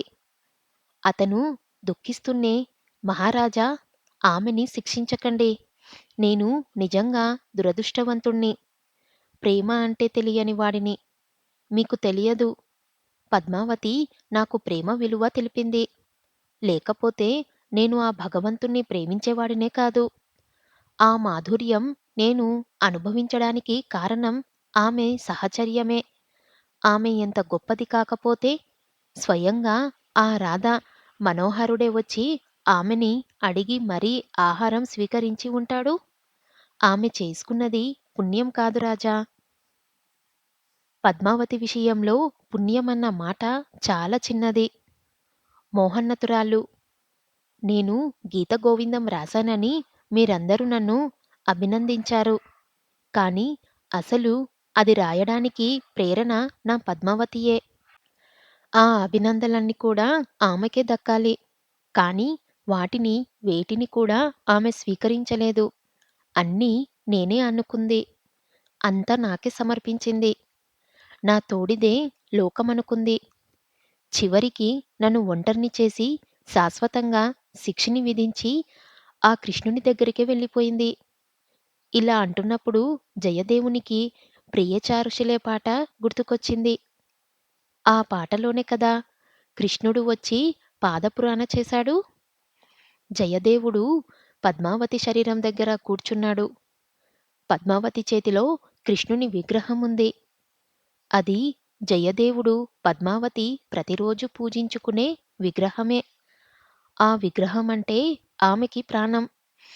జయదేవుడు రాజుగారితో కలిసి వెళ్ళినప్పుడు పద్మావతి రాణిగారి అంతఃపురానికి వచ్చింది. అప్పుడు ఆ విగ్రహాన్ని కూడా తెచ్చుకుంది. ఇప్పుడు మహారాణితో సంభాషిస్తున్నప్పుడు కూడా ఆ విగ్రహం పద్మావతి చేతిలోనే ఉంది. ధృవార్త విన్న వెంటనే పద్మావతి ఆ విగ్రహంతో సహా కూలిపోయింది. జయదేవుడు ఆ విగ్రహాన్ని చేతిలోకి తీసుకున్నాడు. పద్మా, నీకోసం నీకిష్టమైన పాట, కృష్ణుడు నీకు దర్శనమిచ్చిన పాట పాడతాను. ఇంతకన్నా నేను నీకు చెయ్యగలిగింది ఏమీ లేదు. అతను అద్భుతంగా పాట ప్రారంభించాడు. జయదేవుడు పాడే ప్రతి పాటకి పద్మావతి నాట్యం చేసేది. కాని ఈసారి ఆమెలో చలనం లేదు. దుఃఖభారం వలన జయదేవుని పాట ముందుకి సాగడం లేదు. ఆగిపోతూ ఆగిపోతూ పాడుతున్నాడు. చివరికి ఏ చరణంలో స్వామి దర్శనమిచ్చాడో ఆ చరణమే పాడటం మొదలుపెట్టాడు. అప్పుడు జరిగింది వింత. అప్పటి వరకు నిశ్చలంగా పడి ఉన్న పద్మావతిలో కొద్దిగా చలనం మొదలయింది. అందరూ ఆశ్చర్యంగా చూశారు. చరణం పూర్తయ్యేప్పటికీ పద్మావతి నిద్రలో నుంచి మేలుకున్నట్టుగా లేచి కూర్చుంది. ఈ వింత చూసి అందరికన్నా ఎక్కువగా ఆశ్చర్యపోయింది రాచవైద్యులు. జయదేవుడు ఆశ్చర్యనందనాలతో మునిగిపోయాడు. ఆయన మరొక పాట అందుకున్నాడు. పద్మావతి నాట్యం చేసింది. చూస్తున్న వారికి సంతోషంతో, ఆశ్చర్యంతో మతులు పోయాయి. పాట తరువాత నాట్యం 2 ఆగిపోయాయి. వెంటనే జయదేవునికి, పద్మావతికి ఇద్దరికీ శ్రీకృష్ణుని దివ్యమంగళ రూపం దర్శనమిచ్చి వారికి దివ్యానుభూతుల నొసగింది. కాని అక్కడే ఉన్న ఎవ్వరికీ ఆయన రూపం కనిపించలేదు. జయదేవుడు పద్మావతి మీద స్వామికి అంత పక్షపాతం ఎందుకంటే వారిద్దరికీ కృష్ణుని మీద ఉన్న ప్రేమ, భక్తే కారణం. వారికి స్వామి దివ్యవాణి వినిపించింది. జయదేవ పద్మావతి, ఆయువు తీరిపోయింది. కాని నీకోసమే ఆమెకి తిరిగి ఆయువుని ప్రసాదిస్తున్నాను. ఆ మాటలు వింటూనే జయదేవుడు పులకించిపోయాడు. ధన్యవాదాలు స్వామీ. జయదేవుడు భక్తితో కనులు మూసుకున్నాడు. కనులు తెరిచి చూసేసరికి స్వామి అంతరార్థమైపోయాడు. అప్పటి వరకు దర్శనం అష్టపదిగా పిలువబడుతున్న అష్టపది ఏ క్షణమైతే పద్మావతికి ప్రాణభిక్ష పెట్టిందో ఆ క్షణం నుంచి సంజీవని అష్టపదిగా కూడా పిలువబడింది. భగవంతుడు ఉన్నాడు అని అనడానికి ఇంతకంటే ఏం నిదర్శనం కావాలి? స్వామి జయదేవుడు పద్మావతి పట్ల ఎంత అనుగ్రహంగా ఉన్నాడో ఈ సంఘటన ద్వారా అందరికీ నిరూపణ అయింది. మహారాణికి ఇంకా బాగా అర్థమైంది. జయదేవుడు పద్మావతి కారణజన్ములు.